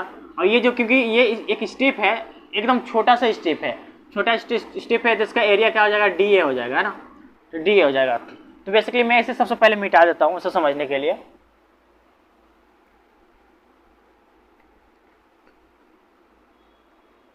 तो एक्सियल फोर्स अगर लिखेंगे, एक्सियल फोर्स निकालने के लिए हम इस तरह से लिखेंगे। एक्सियल फोर्स मतलब क्या होता है, तो क्योंकि हमें पता है स्ट्रेस इक्वल टू क्या होता है, फोर्स अपॉन एरिया होता है ना। तो जब हम फोर्स निकालते हैं तो एरिया को स्ट्रेस से मल्टीप्लाई कर देते हैं, तो ये क्या हो जाएगा, स्ट्रेस इनटू एरिया हो जाएगा ना, एरिया। क्योंकि फोर्स यहाँ पे जो है, तो फोर्स एकदम छोटा सा लग रहा है ना, तो यहाँ फोर्स होगा D F equal to stress हो गया सिग्मा, और एरिया क्या है, स्ट्रेप में लग रहा है तो ये डी ए हो गया। क्योंकि ठीक है, हमें पता है कि हमने पढ़ा था क्या, यूलर बर्नौली इक्वेशन से क्या पढ़ा था, सिग्मा मैक्स इक्वल टू क्या होता है, सिग्मा वाई, मतलब मैक्स अभी नहीं लेते हैं, वो अभी ऐसे लिखते हैं, sigma upon Y equal to M upon I पढ़ते हैं, ठीक है। तो हम क्या करेंगे ना, इस सिग्मा को निकाल लेंगे तो क्या होगा, एम वाई अपन आई, इस तरह कर देंगे तो कोई दिक्कत नहीं। अब इसको उठा के हम यहाँ पे ले आएंगे तो क्या होगा, एम आई फिर वाई फिर डी ए, ठीक है, इतना हो गया। क्योंकि हमने क्या करा था, हमने एक पहले स्ट्रिप के लिए कंसीडर करा था, है ना, हमने स्ट्रिप के लिए कंसीडर करा था। अब हम पूरा होल क्रॉस सेक्शन के लिए कंसीडर करेंगे। जब हम छोटे से पार्ट के लिए कंसीडर करते हैं कोई चीज़ तो वो डेरिवेटिव करवाते हैं, लेकिन जब हम पूरे के लिए करते हैं तो वो हम क्या करते हैं, इंटीग्रेट कर देते हैं दोनों में। तो दोनों में हम इंटीग्रेट करेंगे तो ये क्या हो जाएगा, एफ होगा फिर एम अपन आई हो जाएगा, बाहर निकल जाएगा क्योंकि ये दोनों कांस्टेंट है। अब यहाँ क्या बचेगा, वाई डी ए बच गया।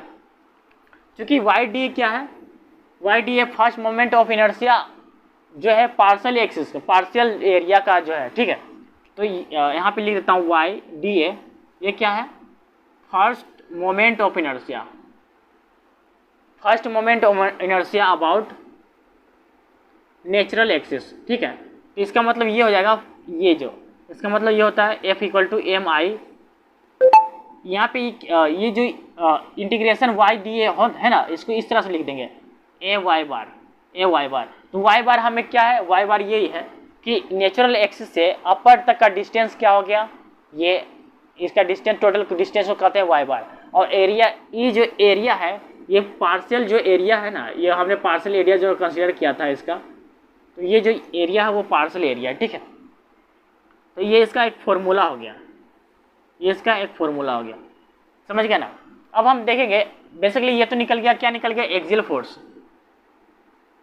एक्सियल फोर्स निकल गया, ठीक है। ये तो एक्सियल फोर्स निकल गया, लेकिन हमें अभी निकालना है क्या निकालना है, बेंडिंग मोमेंट भी निकालना है। तो बेंडिंग मोमेंट कैसे निकालते हैं अभी देख लेते हैं अभी।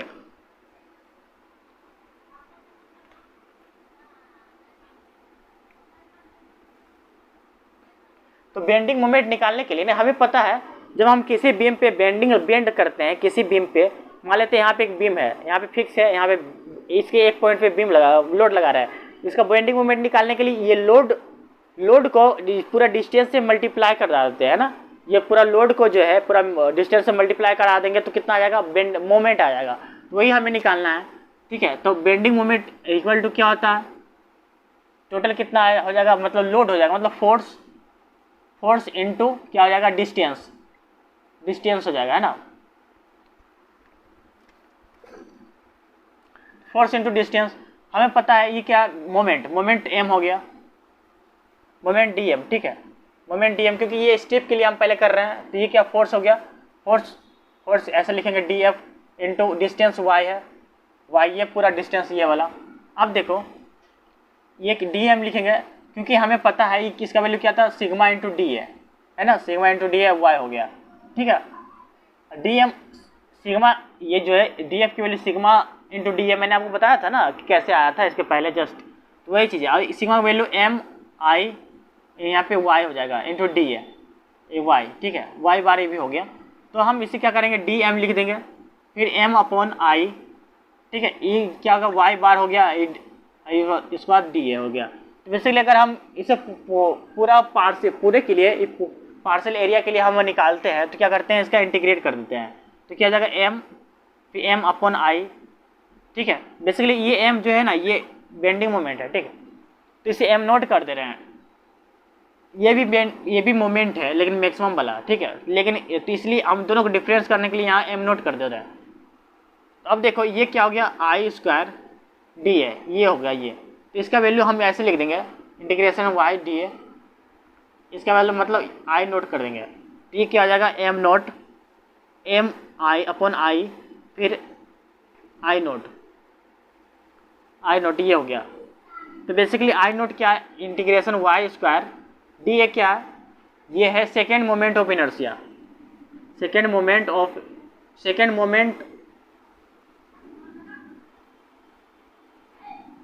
ऑफ पार्शियल एरिया, ठीक है, अबाउट नेचुरल एक्सिस, ठीक है, अबाउट नेचुरल एक्सिस। तो बेसिकली ये समझ गए, लेकिन यहाँ पे समझना होगा कि इस आई की वैल्यू है, इस आई की वैल्यू में क्या डिफरेंस है। तो ये जो आई की वैल्यू है ना, ये पूरे पूरे एरिया के लिए, ये पूरे स्ट्रक्चर के लिए आई की वैल्यू, अगर आई की वैल्यू अगर यहाँ पे रेक्टेंगल के लिए निकालते हैं, ये इस आई की वैल्यू को अगर रेक्टेंगल के लिए निकालते हैं, तो ये क्या हो जाएगा, BH3/12 हो जाएगा, ठीक है। लेकिन वही आई, लेकिन इसके लिए निकालते हैं, इसके लिए आई निकालते हैं, आई नॉट आर, तो बेसिकली ये इसके लिए होगा, मतलब जो पार्शियल एरिया हमने कंसीडर किया है उसके लिए, ये क्या हो जाएगा, BH3/3। तो ध्यान देना, इसी फॉर्मूले से हम सारी चीज़ें बनाएंगे, है ना, इसी फॉर्मूले से हम सारी चीज़ें बनाएंगे और अच्छे से ड्रॉ करने की कोशिश करेंगे, और जितने भी क्वेश्चन होंगे ना, जितने भी न्यूमेरिकल होंगे, इसी फॉर्मूले से हम सॉल्व करने की कोशिश करेंगे। आई होप दोस्तों आपको ये फॉर्मूला अच्छे से समझ में आया गया होगा। कहीं भी डाउट्स है तो आप हमें क्लियर मैसेज करना, और ये बेसिकली अपने नोट्स में नोट्स कर लेना, ठीक है, ताकि आप रिवाइज करोगे तो अच्छे से रिवाइज हो पाएगा, ठीक है। चलो हम चलते हैं नेक्स्ट क्वेश्चन की तरफ।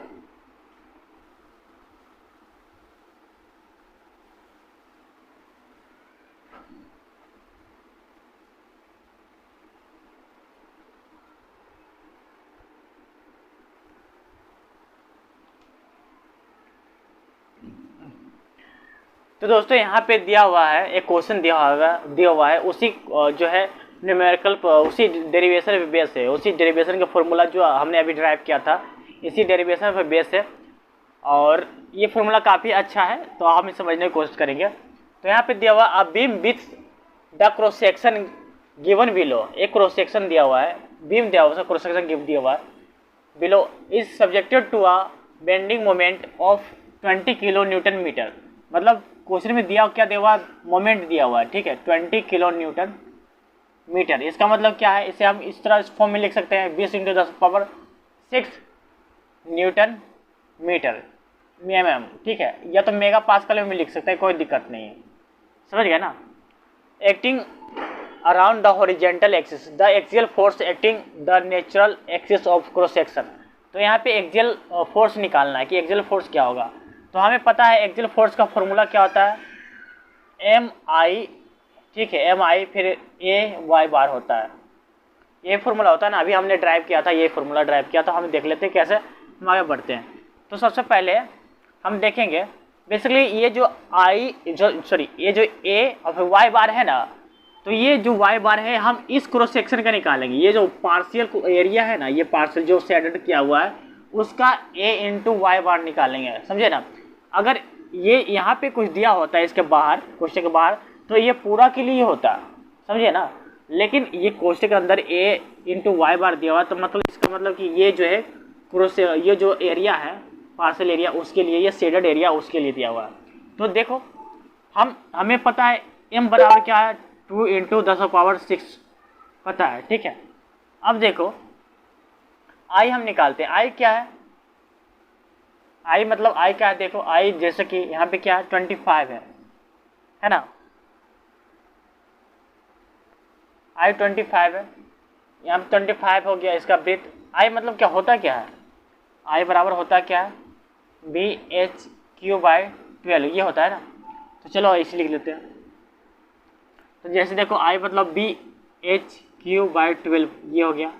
अब देखो ये A हो गया, ये क्या है, A ये देखेंगे 25, ये 25 है ना, × 50 हो गया, ठीक है।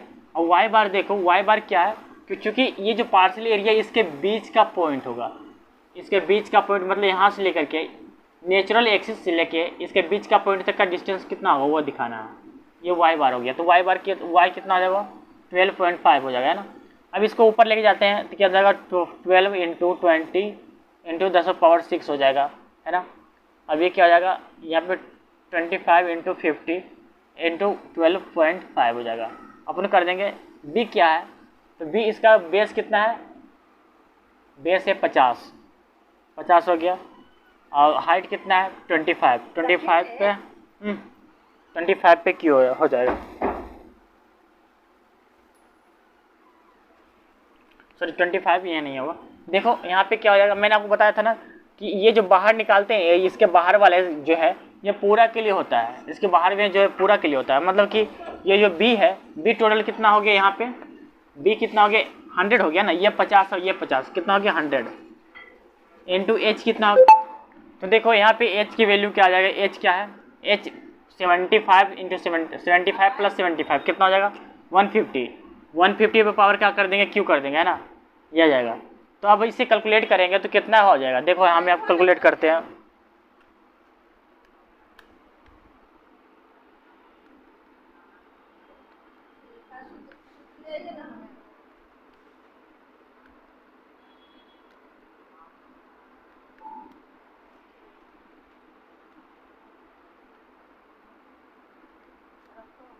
इसका मतलब क्या आ जाएगा, इसका मतलब फोर्स इक्वल टू क्या आ रहा है 11.11 किलो न्यूटन। आई होप दोस्तों आपको ये कैलकुलेशन सही आया होगा। अगर आपने कैलकुलेट किया होगा तो आपको भी ये कैलकुलेशन इतना ही आया होगा, तो इसका ये राइट आंसर है ना। तो अगर आपको कहीं भी डाउट्स है तो आप हमें डाउट्स बताओ कि यहाँ पे डाउट्स हैं, यहाँ समझ में नहीं आया, मैं आपको सारे डाउट्स क्लियर करूँगा, आपके सारे क्वेरी आपको बताऊँगा कि कैसे यहाँ पे सारी चीज़ें नहीं हुआ, सारी चीज़ें यहाँ पे परफॉर्म हुआ, कैसे यहाँ पे चीज़ें नहीं हुआ, ठीक है। तो हम नेक्स्ट क्वेश्चन की तरफ चलते हैं और ये आज के लेक्चर में हम ये जो टॉपिक है पूरी तरह अच्छे से ख़त्म कर देंगे ताकि हम नेक्स्ट लेक्चर से नेक्स्ट चैप्टर स्टार्ट करेंगे, ठीक है। तो दोस्तों यहाँ पे हम उसी कॉन्सेप्ट पे बेस्ड डिफरेंट क्वेश्चन देख लेते हैं। और बेसिकली वहाँ पे जो शेडेड एरिया, जो पार्शियल एरिया रेक्टेंगुलर था, यहाँ पे पार्शियल एरिया जो है रेक्टेंगुलर है, जो है ट्रेंगुलर है, ठीक है। तो ट्रेंगुलर में जो कैसा हम इसे इसका प्रॉब्लम को सॉल्व करते हैं वो यहाँ पे देखने की कोशिश करेंगे। तो चलो कोई नहीं, यहाँ पे देख लेते हैं। लिखा हुआ a beam with the cross section given below is subjected to a bending moment 12 kilo newton metre. मतलब कि यहाँ पे मोमेंट दिया हुआ है, क्या दिया हुआ है, 12 किलो न्यूटन मीटर, मतलब कि 12 इंटू 10⁻6 न्यूटन mm, ठीक है, ये हो गया।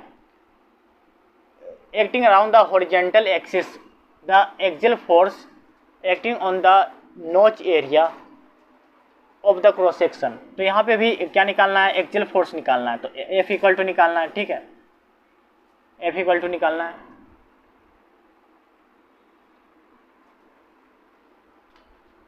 किलो न्यूटन में ना, वही तो मैं भी कर रहा हूँ, किलो न्यूटन, तो किलो न्यूटन में निकालना है, ठीक है। तो हमें पता है फोर्स इक्वल टू, इसका फॉर्मूला हमें पता है। फॉर्मूला क्या होता है, M/I, ठीक है, A इंटू वाई बार, इतना तो पता है। और M हमें यहाँ पे दिया हुआ है, I जो निकालना है निकल जाएगा I, ठीक है, कोई दिक्कत नहीं, क्योंकि I निकालना किसके लिए निकालना है, ये I जो है यहाँ पे रेक्टेंगल के लिए निकालना है, ठीक है। बाहर का जो पोर्शन है रेक्टेंगल है, और अंदर का पोर्शन ये जो ट्रेंगल होता है, ये जो A इंटू वाई बार है वो ट्रेंगल के लिए निकालेंगे। तो सबसे पहले हम जो एरिया तो निकल ही जाएगा, ट्रेंगल का एरिया निकल जाएगा, half into base into height होता है, ठीक है। लेकिन वाई कैसे निकालेगा, क्योंकि हम इसे दो बराबर भागोंगे, दो बराबर भाग में डिवाइड करेंगे ट्रेंगल का, तो इस तरह से हो जाएगा, है ना। ऊपर वाले एरिया में क्या हो जाएगा, ऊपर वाले एरिया कैसे डिवाइड करते हैं, 2h/3 डिवाइड करते हैं, और नीचे वाले एरिया कैसे करते हैं, h/3 ऐसे करते हैं। तो ये जो हमें क्या y निकालना है, y हमें पता है कैसे निकलता है, क्योंकि नेचुरल एक्सिस से पार्शियल एरिया के बीच का डिस्टेंस क्या होता है, y बार होता है। मतलब यहाँ से अगर नीचे यहाँ तक का डिस्टेंस को क्या बोलते हैं, y बार। तो इसका मतलब कि y बार इक्वल टू क्या हो जाएगा, 2h/3, है ना। तो h टोटल क्या है, टोटल h इसका क्या है, टोटल h इसका है 150 होगा ना। तो 2 इंटू 150/3 कर देंगे, तो 3 से 3 5 15, मतलब 50 आ जाएगा। 50 दूनी कितना आ जाएगा, 100। तो y इक्वल टू कितना आ जाएगा, 100 हो जाएगा, है ना। y इक्वल टू 100 हो गया। अब आगे देख लेते हैं, ठीक है। तो y तो निकल गया, अब एरिया भी निकल जाएगा। तो हम इसका फॉर्मूला पे पुट करके निकाल लेते हैं। तो F इक्वल टू क्या है, m का वैल्यू क्या है, 12 इंटू 10⁻6 हो गया, ठीक है। अब उसके बाद I क्या है, I तो निकल गया, I BH/12 होता है ना, BH/12 I की वैल्यू। तो B क्या है, B तो 200 है, H क्या है, H क्या है 300 पे पावर 3 हो गया, है ना, समझ गया ना। और उसके बाद ये हो गया एरिया क्या, हाफ इंटू बेस कितना हो गया, इसका बेस तो 200 हो गया, और हाइट कितना होगा, टोटल हाइट तो 150 हो गया, है ना। अब वाई बार निकालेंगे, तो वाई बार निकालेंगे तो क्या निकलेगा, 100, वाई बार 100 निकल गया। तो इसका अगर कैलकुलेट करेंगे तो F की वैल्यू आ जाएंगे।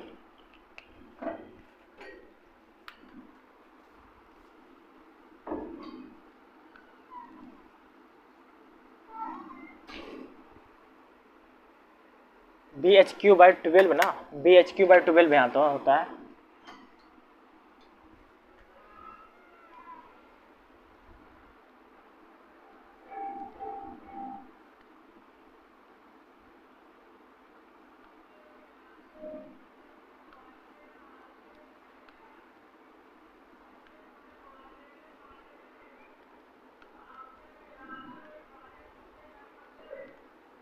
तो इसका मतलब इसका जो वैल्यू आ रहा है 40 किलो न्यूटन।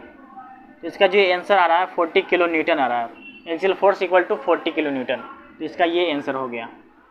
आई होप दोस्तों आपको चीज़ समझ में आ गई हो, आपको ये क्वेश्चन समझ में आ गया होगा, और आपको जो जितने भी क्वेश्चन करवा रहे हैं सभी को समझ में आ गया होगा, है ना। तो कोई भी क्वेश्चन हो जिसमें डाउट्स है तो आप हमें पूछिए, समझ गए। अगर नहीं पूछेंगे तो फिर आपको दिक्कत हो जाएगा, आप ही का नुकसान है। तो आपको हर क्वेश्चन को सोल्व करना है, और मैं ये जो क्वेश्चन करवा रहा हूँ ना, इससे अलग भी क्वेश्चन आपको सोल्व करना पड़ेगा, तभी आपका जो है एग्ज़ाम जो है क्रैक कर पाओगे। एक साल में हम कैसे एग्ज़ाम को कोई क्रैक कर पाएंगे, कोई एक मतलब मान लेते हैं कि 2025 में एग्ज़ाम क्रैक करना है, तो अभी से हम क्या रणनीति बनाएं, क्या हमारे क्या जो है हमारे क्या स्टेप्स होने चाहिए, हमारे क्या डायग्राम होने चाहिए कि हम कैसे हम टारगेट को अचीव कर रहे हैं, हमारा क्या प्लान होना चाहिए। इसे हम जानने के लिए ना मैं एक प्रॉपर वीडियो भी बनाऊंगा कि कैसे हम एक साल में अपना प्लान बना सकते हैं और क्या क्या चीज़ें फॉलो कर सकते हैं जिससे हम हमारे जो है टारगेट अचीव हो सकता है। देखो जब हम कोई भी बड़ा सा टारगेट हम लेके चलते हैं कि हमें ये करना है वो करना है, तो आप अगर बड़ा सा टारगेट लेके चलो ठीक है, हमें मंजिल तक वहाँ तक पहुँचना है, लेकिन हम कैसे पहुँचेंगे? जैसे कि हमें 2-3 मंजिला पहुँचना है, 2-3 मंजिले पे पहुँचना है, हमारे घर जो 3rd फ्लोर पे है तो हमें वहाँ पे पहुँचना है, तो हम ऐसा कूद कर नहीं पहुँच सकते, हम छोटे छोटे स्टेप लेंगे, है ना। जीने पे छोटे छोटे स्टेप लेकर चढ़ेंगे, जीने पे चढ़ेंगे, सीढ़ी पे चढ़ेंगे, चढ़ के एक सीढ़ी पर चढ़ेंगे, 2 सीढ़ी पर चढ़ेंगे, तीसरे चौथे 5वें, तो ऐसे स्टेप बाय स्टेप चढ़ते जाएंगे, है ना। जब चढ़ते जाएंगे तब हम 3rd फ्लोर पे पहुंच जाएंगे। पहले 1st फ्लोर पे जाएंगे, फिर 2nd, तब 3rd फ्लोर पे। वही चीज़ें हमारे लाइफ में एग्जीक्यूट होती है ना। तो जब हम जैसे कि आज हम फर्स्ट टेस्ट सीरीज कंप्लीट किया तो उसमें अच्छा करने की कोशिश की, या तो अच्छा नहीं हुआ, 2nd में करने को अच्छा स्कोर करेंगे, 3rd में अच्छा स्कोर करने की कोशिश करेंगे। तो ऐसे में अच्छा करते रहेंगे तब हम उस मंजिल तक, वहाँ पे टारगेट तक पहुँच सकते हैं। अगर हम डायरेक्ट पहुँचने की कोशिश करेंगे तो कभी नहीं पहुँचेंगे। तो बेसिकली मैं इसी चीज़ को बताने के लिए एक प्रॉपर वीडियो लाऊंगा, तो जिससे आप अच्छे से समझ पाऊंगा। बेसिकली ये जो वीडियो लाऊंगा ना वो मेरे एक्सपीरियंस पे बेस होगा। ऐसा नहीं है कि मैं कहीं पे सर्च कर लिया हूँ और बता दूँ आपको, नहीं, ऐसा नहीं। क्योंकि मैं ये जो चीज़ें बताऊँगा ना एग्जैक्ट आपकी लाइफ से रिलेट करेगी, है ना।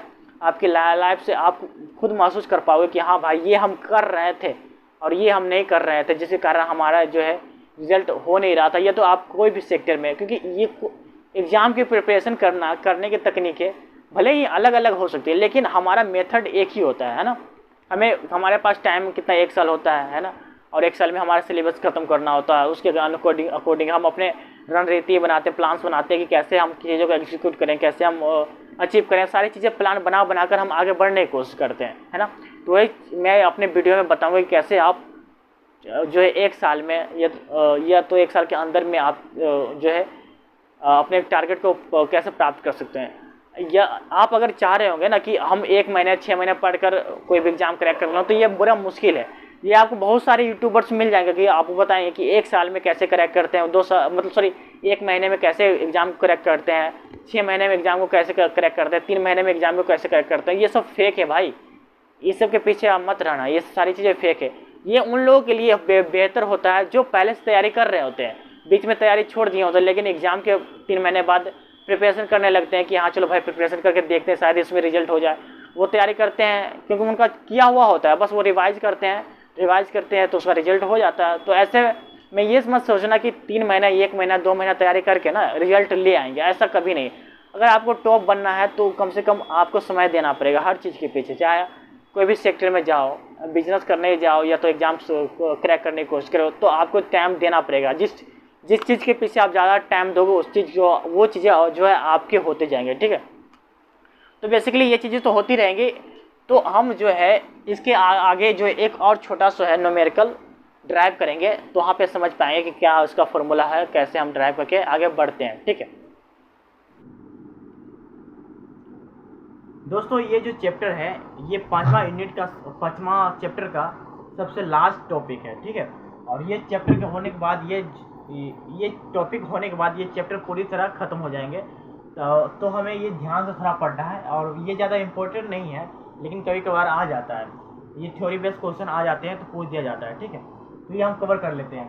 तो क्या लिखा है, बीम ऑफ यूनिफॉर्म स्ट्रेंथ। तो बीम ऑफ यूनिफॉर्म स्ट्रेंथ मतलब होता क्या है, जैसे कि ये जो बीम है ना, ये मान लेते हैं कि ये एक बीम है, तो बीम इसके सारे क्रॉस सेक्शन पे जितने भी पोर्शन है इसके पूरे होल लेंथ पे जो स्ट्रेंथ है सेम ही होगा, चाहे इस पोर्शन की बात कर ले या तो इस पोर्शन की बात कर ले या तो कोई भी पोर्शन की बात करें, सभी पे स्ट्रेस जो है सेम होगा। मतलब 400 यहाँ मेगा पास्कल यहाँ पे है तो 400 मेगा पास्कल यहाँ पे भी होगा, 400 मेगा पास्कल यहाँ पे भी होगा। तो सारे पॉइंट पे, सारे पोर्शन पे सेम स्ट्रेस आएगा।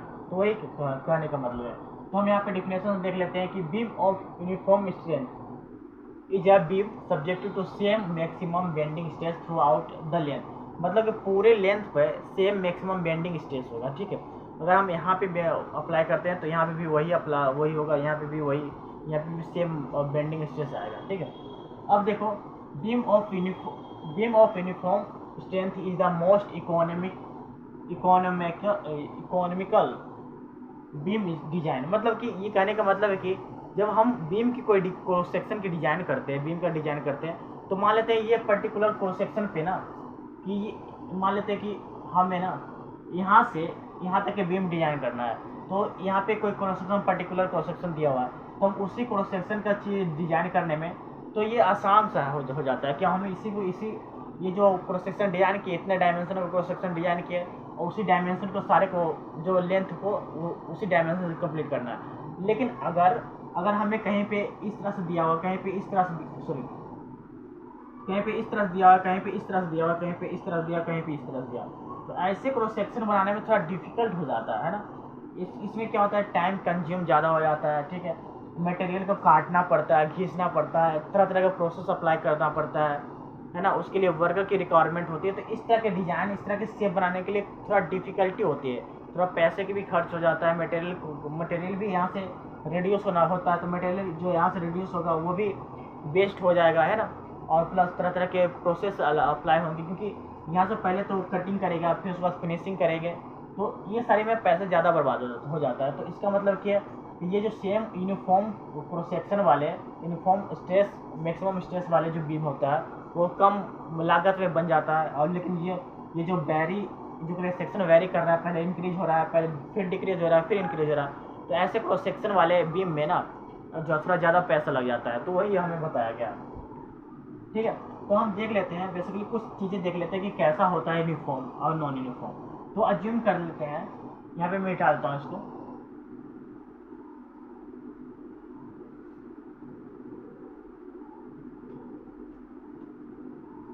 जैसे कि अगर हम यहाँ पे देखने की कोशिश करेंगे, तो अज्यूम करते हैं कि ये एक बीम है, ठीक है, ये एक बीम है ना, ये एक बीम है।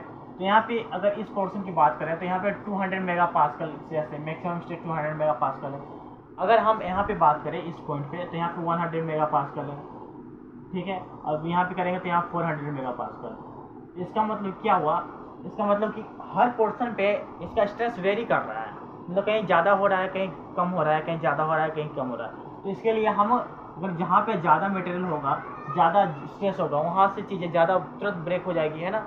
जहाँ पे ज़्यादा स्ट्रेस होगा वहाँ से मटेरियल ज़्यादा जल्दी ब्रेक हो जाएगी।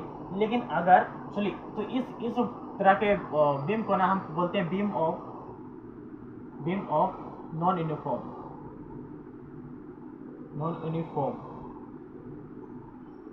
स्ट्रेंथ, ठीक है, beam of non uniform strength.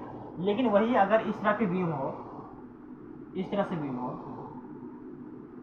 यहाँ पे भी इसका जो है स्ट्रेस होगा 300 मेगा पास्कल, ठीक है, यहाँ पे भी स्ट्रेस होगा 300 मेगा पास्कल, यहाँ पे भी स्ट्रेस होगा 300 मेगा पास्कल।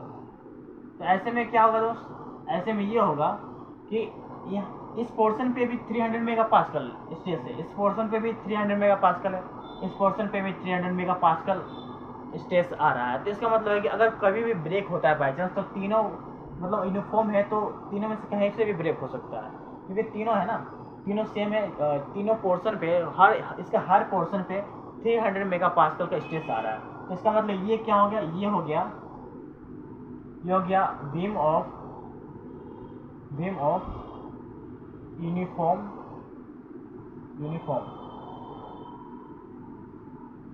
स्ट्रेंथ, ठीक है। ये क्या हो गया, बीम ऑफ यूनिफॉर्म स्ट्रेंथ। तो हम आगे देख लेते हैं एक और। अगर हम इस तरह के स्ट्रक्चर बनाएं, देखो, अगर हम इस तरह के स्ट्रक्चर बनाएं,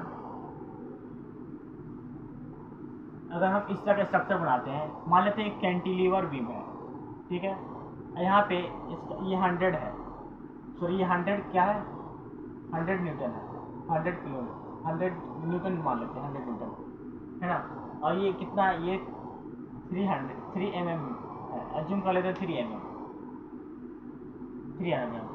तो देखो अब ये फिक्स है यहाँ पे, लेकिन अगर इसे हम ऐसे करेंगे, तो इसे भी अगर इस तरह से देखेंगे, तो अज्यूम कर लेते हैं यहाँ पे भी 300 है, यहाँ पे भी 300 है, मेगा पास्कल भाई, यहाँ पे 300 है। अगर हम इसे यहाँ पे निकालेंगे, इसका टोटल स्ट्रेस निकालेंगे, तो ये क्या हो जाएगा, यहाँ पे भी 100 इंटू 3 हो जाएगा ना, इसका मतलब 300 मेगा पास्कल ये भी आ जाएगा। तो ये देखो कि अगर इस तरह का भी स्ट्रक्चर आया है तो यहाँ पे भी स्ट्रेस सेम ही इसका पोर्शन पे आ रहा है ना, ये पूरे पोर्शन पे सेम ही स्ट्रेस आ रहा है। लेकिन अगर इसका इस तरह का स्ट्रक्चर आ रहा है, मतलब ये इस यहाँ पे पहले तो इसका क्या क्रॉस सेक्शन एकदम छोटा सा है, फिर जैसे जैसे आगे बढ़ते जा रहा है क्रॉस सेक्शन फिक्स एंड पे सबसे ज़्यादा आ रहा है, तो यहाँ पे भी रिएक्शन फोर्स, ये मैक्सिमम रिएक्शन फोर्स आ जाएगा, मतलब यहाँ पे मैक्सिमम आ जाएगा, क्योंकि सारा लोड जो है इस पॉइंट पे आ रहा है, इधर का सारा लोड इस पॉइंट पे आ रहा है, तो ये रिएक्शन फोर्स अपवर्ड की तरफ लगा रहा है, तो ये अब मतलब ब्रेक किए हुए रुके हुए, नहीं तो ये ऊपर से नीचे की तरफ चला था। तो आप अगर ध्यान से आपको समझने की कोशिश करो कि देखो आज से अगर 10 साल या 15 साल 20 से 25 साल या तो 19वीं सेंचुरी में चले जाओ, तो वहाँ पे ब्रिज का निर्माण जो कैसे होता था, है ना, वहाँ पे ब्रिज का कंस्ट्रक्शन कैसे होता था, वहाँ अक्सर देखते होगे कि ब्रिज का कंस्ट्रक्शन टी टाइप का होता था, है ना, इस तरह का कंस्ट्रक्शन होता था, इस पर रोड होती थी चलती थी, इस कंस्ट्रक्शन इस तरह से होता था। लेकिन उस समय ज़्यादा व्हीकल्स नहीं चलती थी, है ना, लेकिन उस समय ज़्यादा व्हीकल्स नहीं थी। लेकिन अभी के टाइम में जो कंस्ट्रक्शन हो रहा है ब्रिज का, तो वो इस तरह से होता है, इस तरह से ये आई सेक्शन में बन रहा है। क्यों आई सेक्शन में क्यों बन रहा है, क्योंकि आई जो सेक्शन है उसका जो है बीम का स्ट्रेंथ है वो काफ़ी ज़्यादा है, समझ गया ना, काफ़ी ज़्यादा। तो अभी जो है व्हीकल्स भी बहुत ज़्यादा चलने लगे हैं, हर ब्रिज पे बहुत ज़्यादा व्हीकल चलने लगे हैं। तो ये जो क्या कर रहा है सर, जैसे ये जो क्या कर रहा है ज़्यादा लोड को ऑब्जर्व कर रहा है। आप ऐसे देखो कि अगर आप रेल की पटरी को भी ऑब्जर्व कर लो, तो उससे देखने की कोशिश करो, तो वहाँ पे भी क्या होता है, आई सेक्शन का जो होता है उसका पूरा स्ट्रक्चर होता है ना। आई सेक्शन नीचे में थोड़ा सा ज़्यादा होता है, उसका सरफेस एरिया तो नीचे में ज़्यादा होता है, फिर बीच में पतला होकर के जहाँ पे ट्रेन की पटरी चलती है वहाँ पे थोड़ा उसकी थिकनेस ज़्यादा होती है। तो क्या कर रहा है, पूरे लोड को है ना आसानी से डिस्ट्रीब्यूट कर दे रहा है पूरे अपने सरफेस पे, जिससे क्या आ रहा है वहाँ पे ज़्यादा इफेक्ट जनरेट नहीं हो रहा है, जिससे ब्रेक होने के चांसेस, फेलियर होने के चांसेस कम हो जा रहा है। वही चीज़ें यहाँ पे समझाने की कोशिश कर रहा हूँ। जैसे अगर देखो यहाँ पे अगर हम ऐसे देखते हैं, हमें पता है कि इस तरह की चीज़ें हमने पढ़ा क्या है, मैक्सिमम, ये मैक्सिमम स्ट्रेस पढ़ा है ना हमने, इसका मतलब क्या होता है, ये वाई मैक्सिमम है ना, वाई मैक्सिमम ये क्या है, एम अपॉन आई। तो अगर हम वाई को उधर लेके चल जाएँ सिग्मा मैक्स, तो एम फिर वाई मैक्स आ जाएगा अपॉन आई। देखो हमने इसके पहले कुछ पढ़ा था, जेड के बारे में पढ़ा था, जेड इक्वल टू क्या होता है, वाई अपॉन आई। इसे क्या बोलते हैं, सेक्शन मॉडुलस बोलते थे, सेक्शन मॉडुलस है ना, इसको सेक्शन मॉडुलस बोलते थे। तो यहाँ पे हम इस तरह से लिख सकते हैं सेक्शन मॉडुलस, तो sigma max equal to, sorry यहाँ ये था आई अपन वाई होता है ना, आई अपन वाई होता है यार, तो ये क्या हो गया था यहाँ पे, एम अपन जेड हो गया था, ठीक है, एम अपन जेड। तो ऐसे में चूँकि हम किसके लिए पढ़ रहे हैं, हम पढ़ रहे हैं यूनिफॉर्म बीम यूनिफॉर्म स्ट्रेंथ के लिए। तो हम देख लेते हैं फॉर यूनिफॉर्म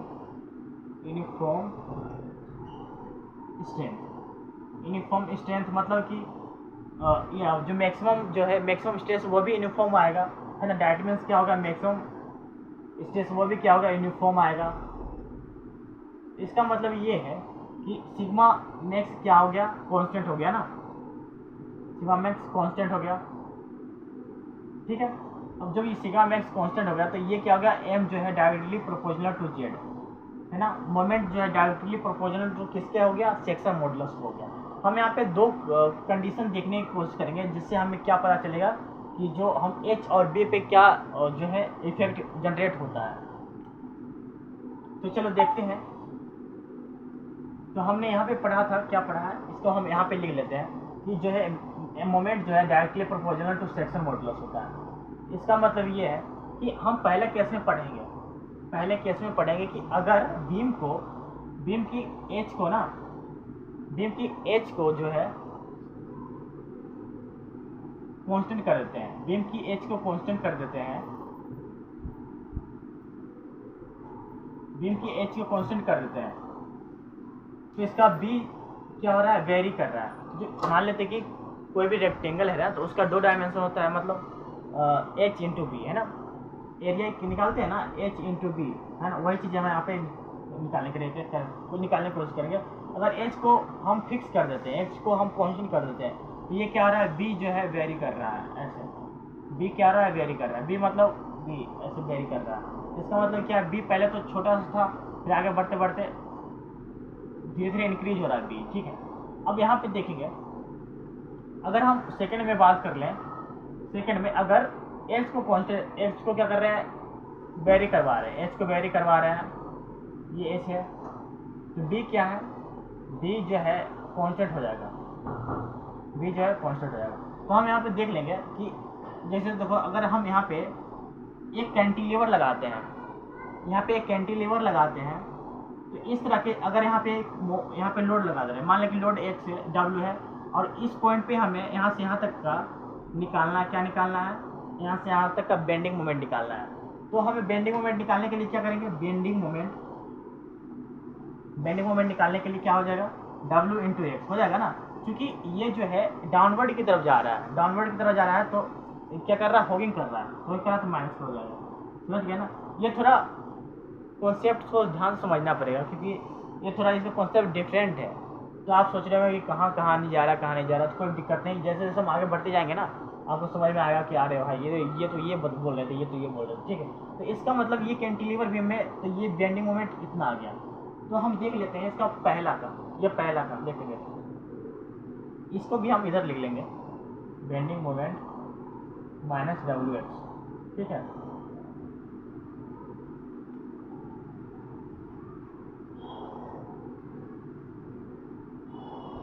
तो अगर पहला कंडीशन में क्या है, पहला कंडीशन में एच को कांस्टेंट रखेंगे, एच कांस्टेंट एंड बी क्या कर रहा है, वेरी कर रहा है, बी वेरिंग कर रहा है। तो देखो कि हमें पता है क्या पता है कि एम जो है डायरेक्टली प्रोपोर्शनल टू जेड है, हमने फाइंड आउट किया था अभी कर दे पहले, एम जो डायरेक्टली प्रोपोर्शनल टू जेड है। तो ये सेक्शन मॉडुलस फॉर रेक्टेंगल क्या होता है, सेक्शन मॉडुलस फॉर रेक्टेंगल के लिए मैंने आपको चार्ट बनाकर बताया था अच्छे से कि इसका जो है मॉडुलस क्या होता है, इसका आई सेक्शन क्या होता है, उसका वाई मैक्सिमम कैसे होता है, निकालते हैं सारी चीज़ें। तो यहाँ क्या होता है, बी एच स्क्वायर बाय 6 होता है, डायरेक्टली प्रोपोर्शनल। जेड के वैल्यू क्या हो गया, सॉरी यहाँ पे इस तरह लिख दिया, एम तो ये हो गया ना, bending moment minus W X directly proportional to B H square by 6 हो जाएगा। देखो अब चूंकि यहाँ पे देख रहे हो एच कांस्टेंट है, एच कांस्टेंट है, तो और यहाँ पे एच कांस्टेंट हो गया क्योंकि हमने लिया था एच कांस्टेंट है। अब यहाँ पे 6 भी कांस्टेंट हो गया और डब्ल्यू भी तो लोड है तो कांस्टेंट होगा ही। तो ये देखो इसका मतलब क्या हो गया, बी जो है डायरेक्टली प्रोपोर्शनल टू एक्स है, माइनस एक्स बराबर हो गया। क्योंकि अगर मैग्नीट्यूड लेते हैं ना, मैग्नीट्यूड लेते हैं तो माइनस एक्स को हम इसके अंदर रख देते हैं, उसके अंदर रख देंगे तो ये हमेशा पॉजिटिव वैल्यू देगा, ठीक है। तो वही चीज़ है, तो बी जो डायरेक्टली प्रोपोर्शनल टू एक्स है। अगर सेकेंड हम में देखेंगे हम, तो अगर हम बी को कांस्टेंट रख देते हैं और क्या करते हैं, एच को वेरी कर देते हैं, एच को वेरी कर देते हैं, इसका मतलब क्या है, एम जो डायरेक्टली प्रोपोर्शनल टू जेड, तो एम जो है, एम तो यही हो गया W X minus directly proportional to. अब ये देखो यही फॉर्मूला हम यहाँ पे रखेंगे, बी एच स्क्वायर बाय 6, क्योंकि यहाँ पे ना बी कांस्टेंट है, बी कांस्टेंट है, ये क्या हो जाएगा, H square equal directly proportional to minus X. Basically यहाँ पे माइनस एक्स नहीं लिखेंगे क्योंकि मैग्नीट्यूड है, ठीक है, तो मैग्नीट्यूड है तो प्लस ले देते हैं, फिर ये हो जाएगा, तो एच इक्वल टू क्या हो जाएगा, H directly proportional to root under X, ठीक है। आई होप दोस्तों आपको समझ में आया होगा। ये थोड़ा कह सकते हैं थोड़ा मतलब बोरिंग टाइप का ये जो डेरिवेशन था, बेसिकली कोई नहीं, ये जो है एक आध नंबर का भी एक बार पूछ देता है, लेकिन ज़्यादातर तो नहीं आते हैं। लेकिन अगर क्या पता कोई उसका मन हो गया पूछ दिया, उसमें क्या कर सकते हैं, तो ये पूछ देगा तो हमें बताना ही पड़ेगा, हमें बनाना ही पड़ेगा, ठीक है। तो बेसिकली आज का जो लेक्चर था इतना ही तो लेक्चर था, और इसके बाद जो है हम स्टार्ट करेंगे शेयर स्ट्रेस इन बीम, ठीक है। बीम में शेयर स्ट्रेस कैसे जनरेट होता है, क्या उसका क्या फॉर्मूला था, सारी चीज़ें हम पढ़ने की कोशिश करेंगे। और ये जो चैप्टर कभी ख़त्म कर दिया है ना, इसका PYQ भी हम करेंगे। तो ऐसा मत सोचना कि ये चैप्टर ख़त्म कर दिए तो क्वेश्चन आंसर कहाँ है, क्वेश्चन आंसर करेंगे, ठीक है। अगर आपके पास ना बुक नहीं है ना क्वेश्चन आंसर का, PYQ का बुक नहीं है तो आप खरीद लो, कोई भी बुक खरीद लो, मेड इजी फिजिक्स वाला, बहुत सारे SE अकेडमी, बहुत सारे कोचिंग इंस्टीट्यूट का जो है गेट का जो प्रीवियस ईयर्स को क्वेश्चन है। अगर आपको बुक नहीं खरीदना है ना तो आप गेट का जो ऑफिशियल वेबसाइट पर जाकर डाउनलोड कर सकते हो, और डाउनलोड करके ना स्पेसिफिक आपको वहाँ पे निकालना पड़ेगा कि ये क्वेश्चन सोम का है, ये क्वेश्चन सोम का है, उसे अरेंज करके करना पड़ेगा, ठीक है। तो अगर आप बुक खरीद लेते हो तो आपको सब कुछ अरेंज करके मिला रहेगा, लेकिन वही आप डाउनलोड खुद से डाउनलोड करते हो तो आपको जो है अच्छे से खुद से अरेंज करना पड़ेगा सारे टॉपिक के बारे में, ठीक है। सारे जो सब्जेक्ट का जो है क्वेश्चन अच्छे से अरेंज करना पड़ेगा। तो देख लो आप जैसे कंफर्टेबल महसूस करते हो वैसे करो, ठीक है। तो लेकिन क्वेश्चन हमेशा करते रहो, प्रैक्टिस करो, और मैं भी प्रैक्टिस करवाऊँगा। अभी कुछ जो हमने स्टार्ट किया है, ये जो सोम है उससे ख़त्म करेंगे, है ना। सोम पहले ख़त्म करेंगे, उसके बाद आगे क्या करते हैं, आगे कौन सा सब्जेक्ट स्टार्ट करेंगे वो हम सोचेंगे, ठीक है। तो हम ये लेक्चर यहीं ख़त्म करते हैं। खुश रहे, स्वस्थ रहे, तब तक के लिए जय हिंद, जय भारत।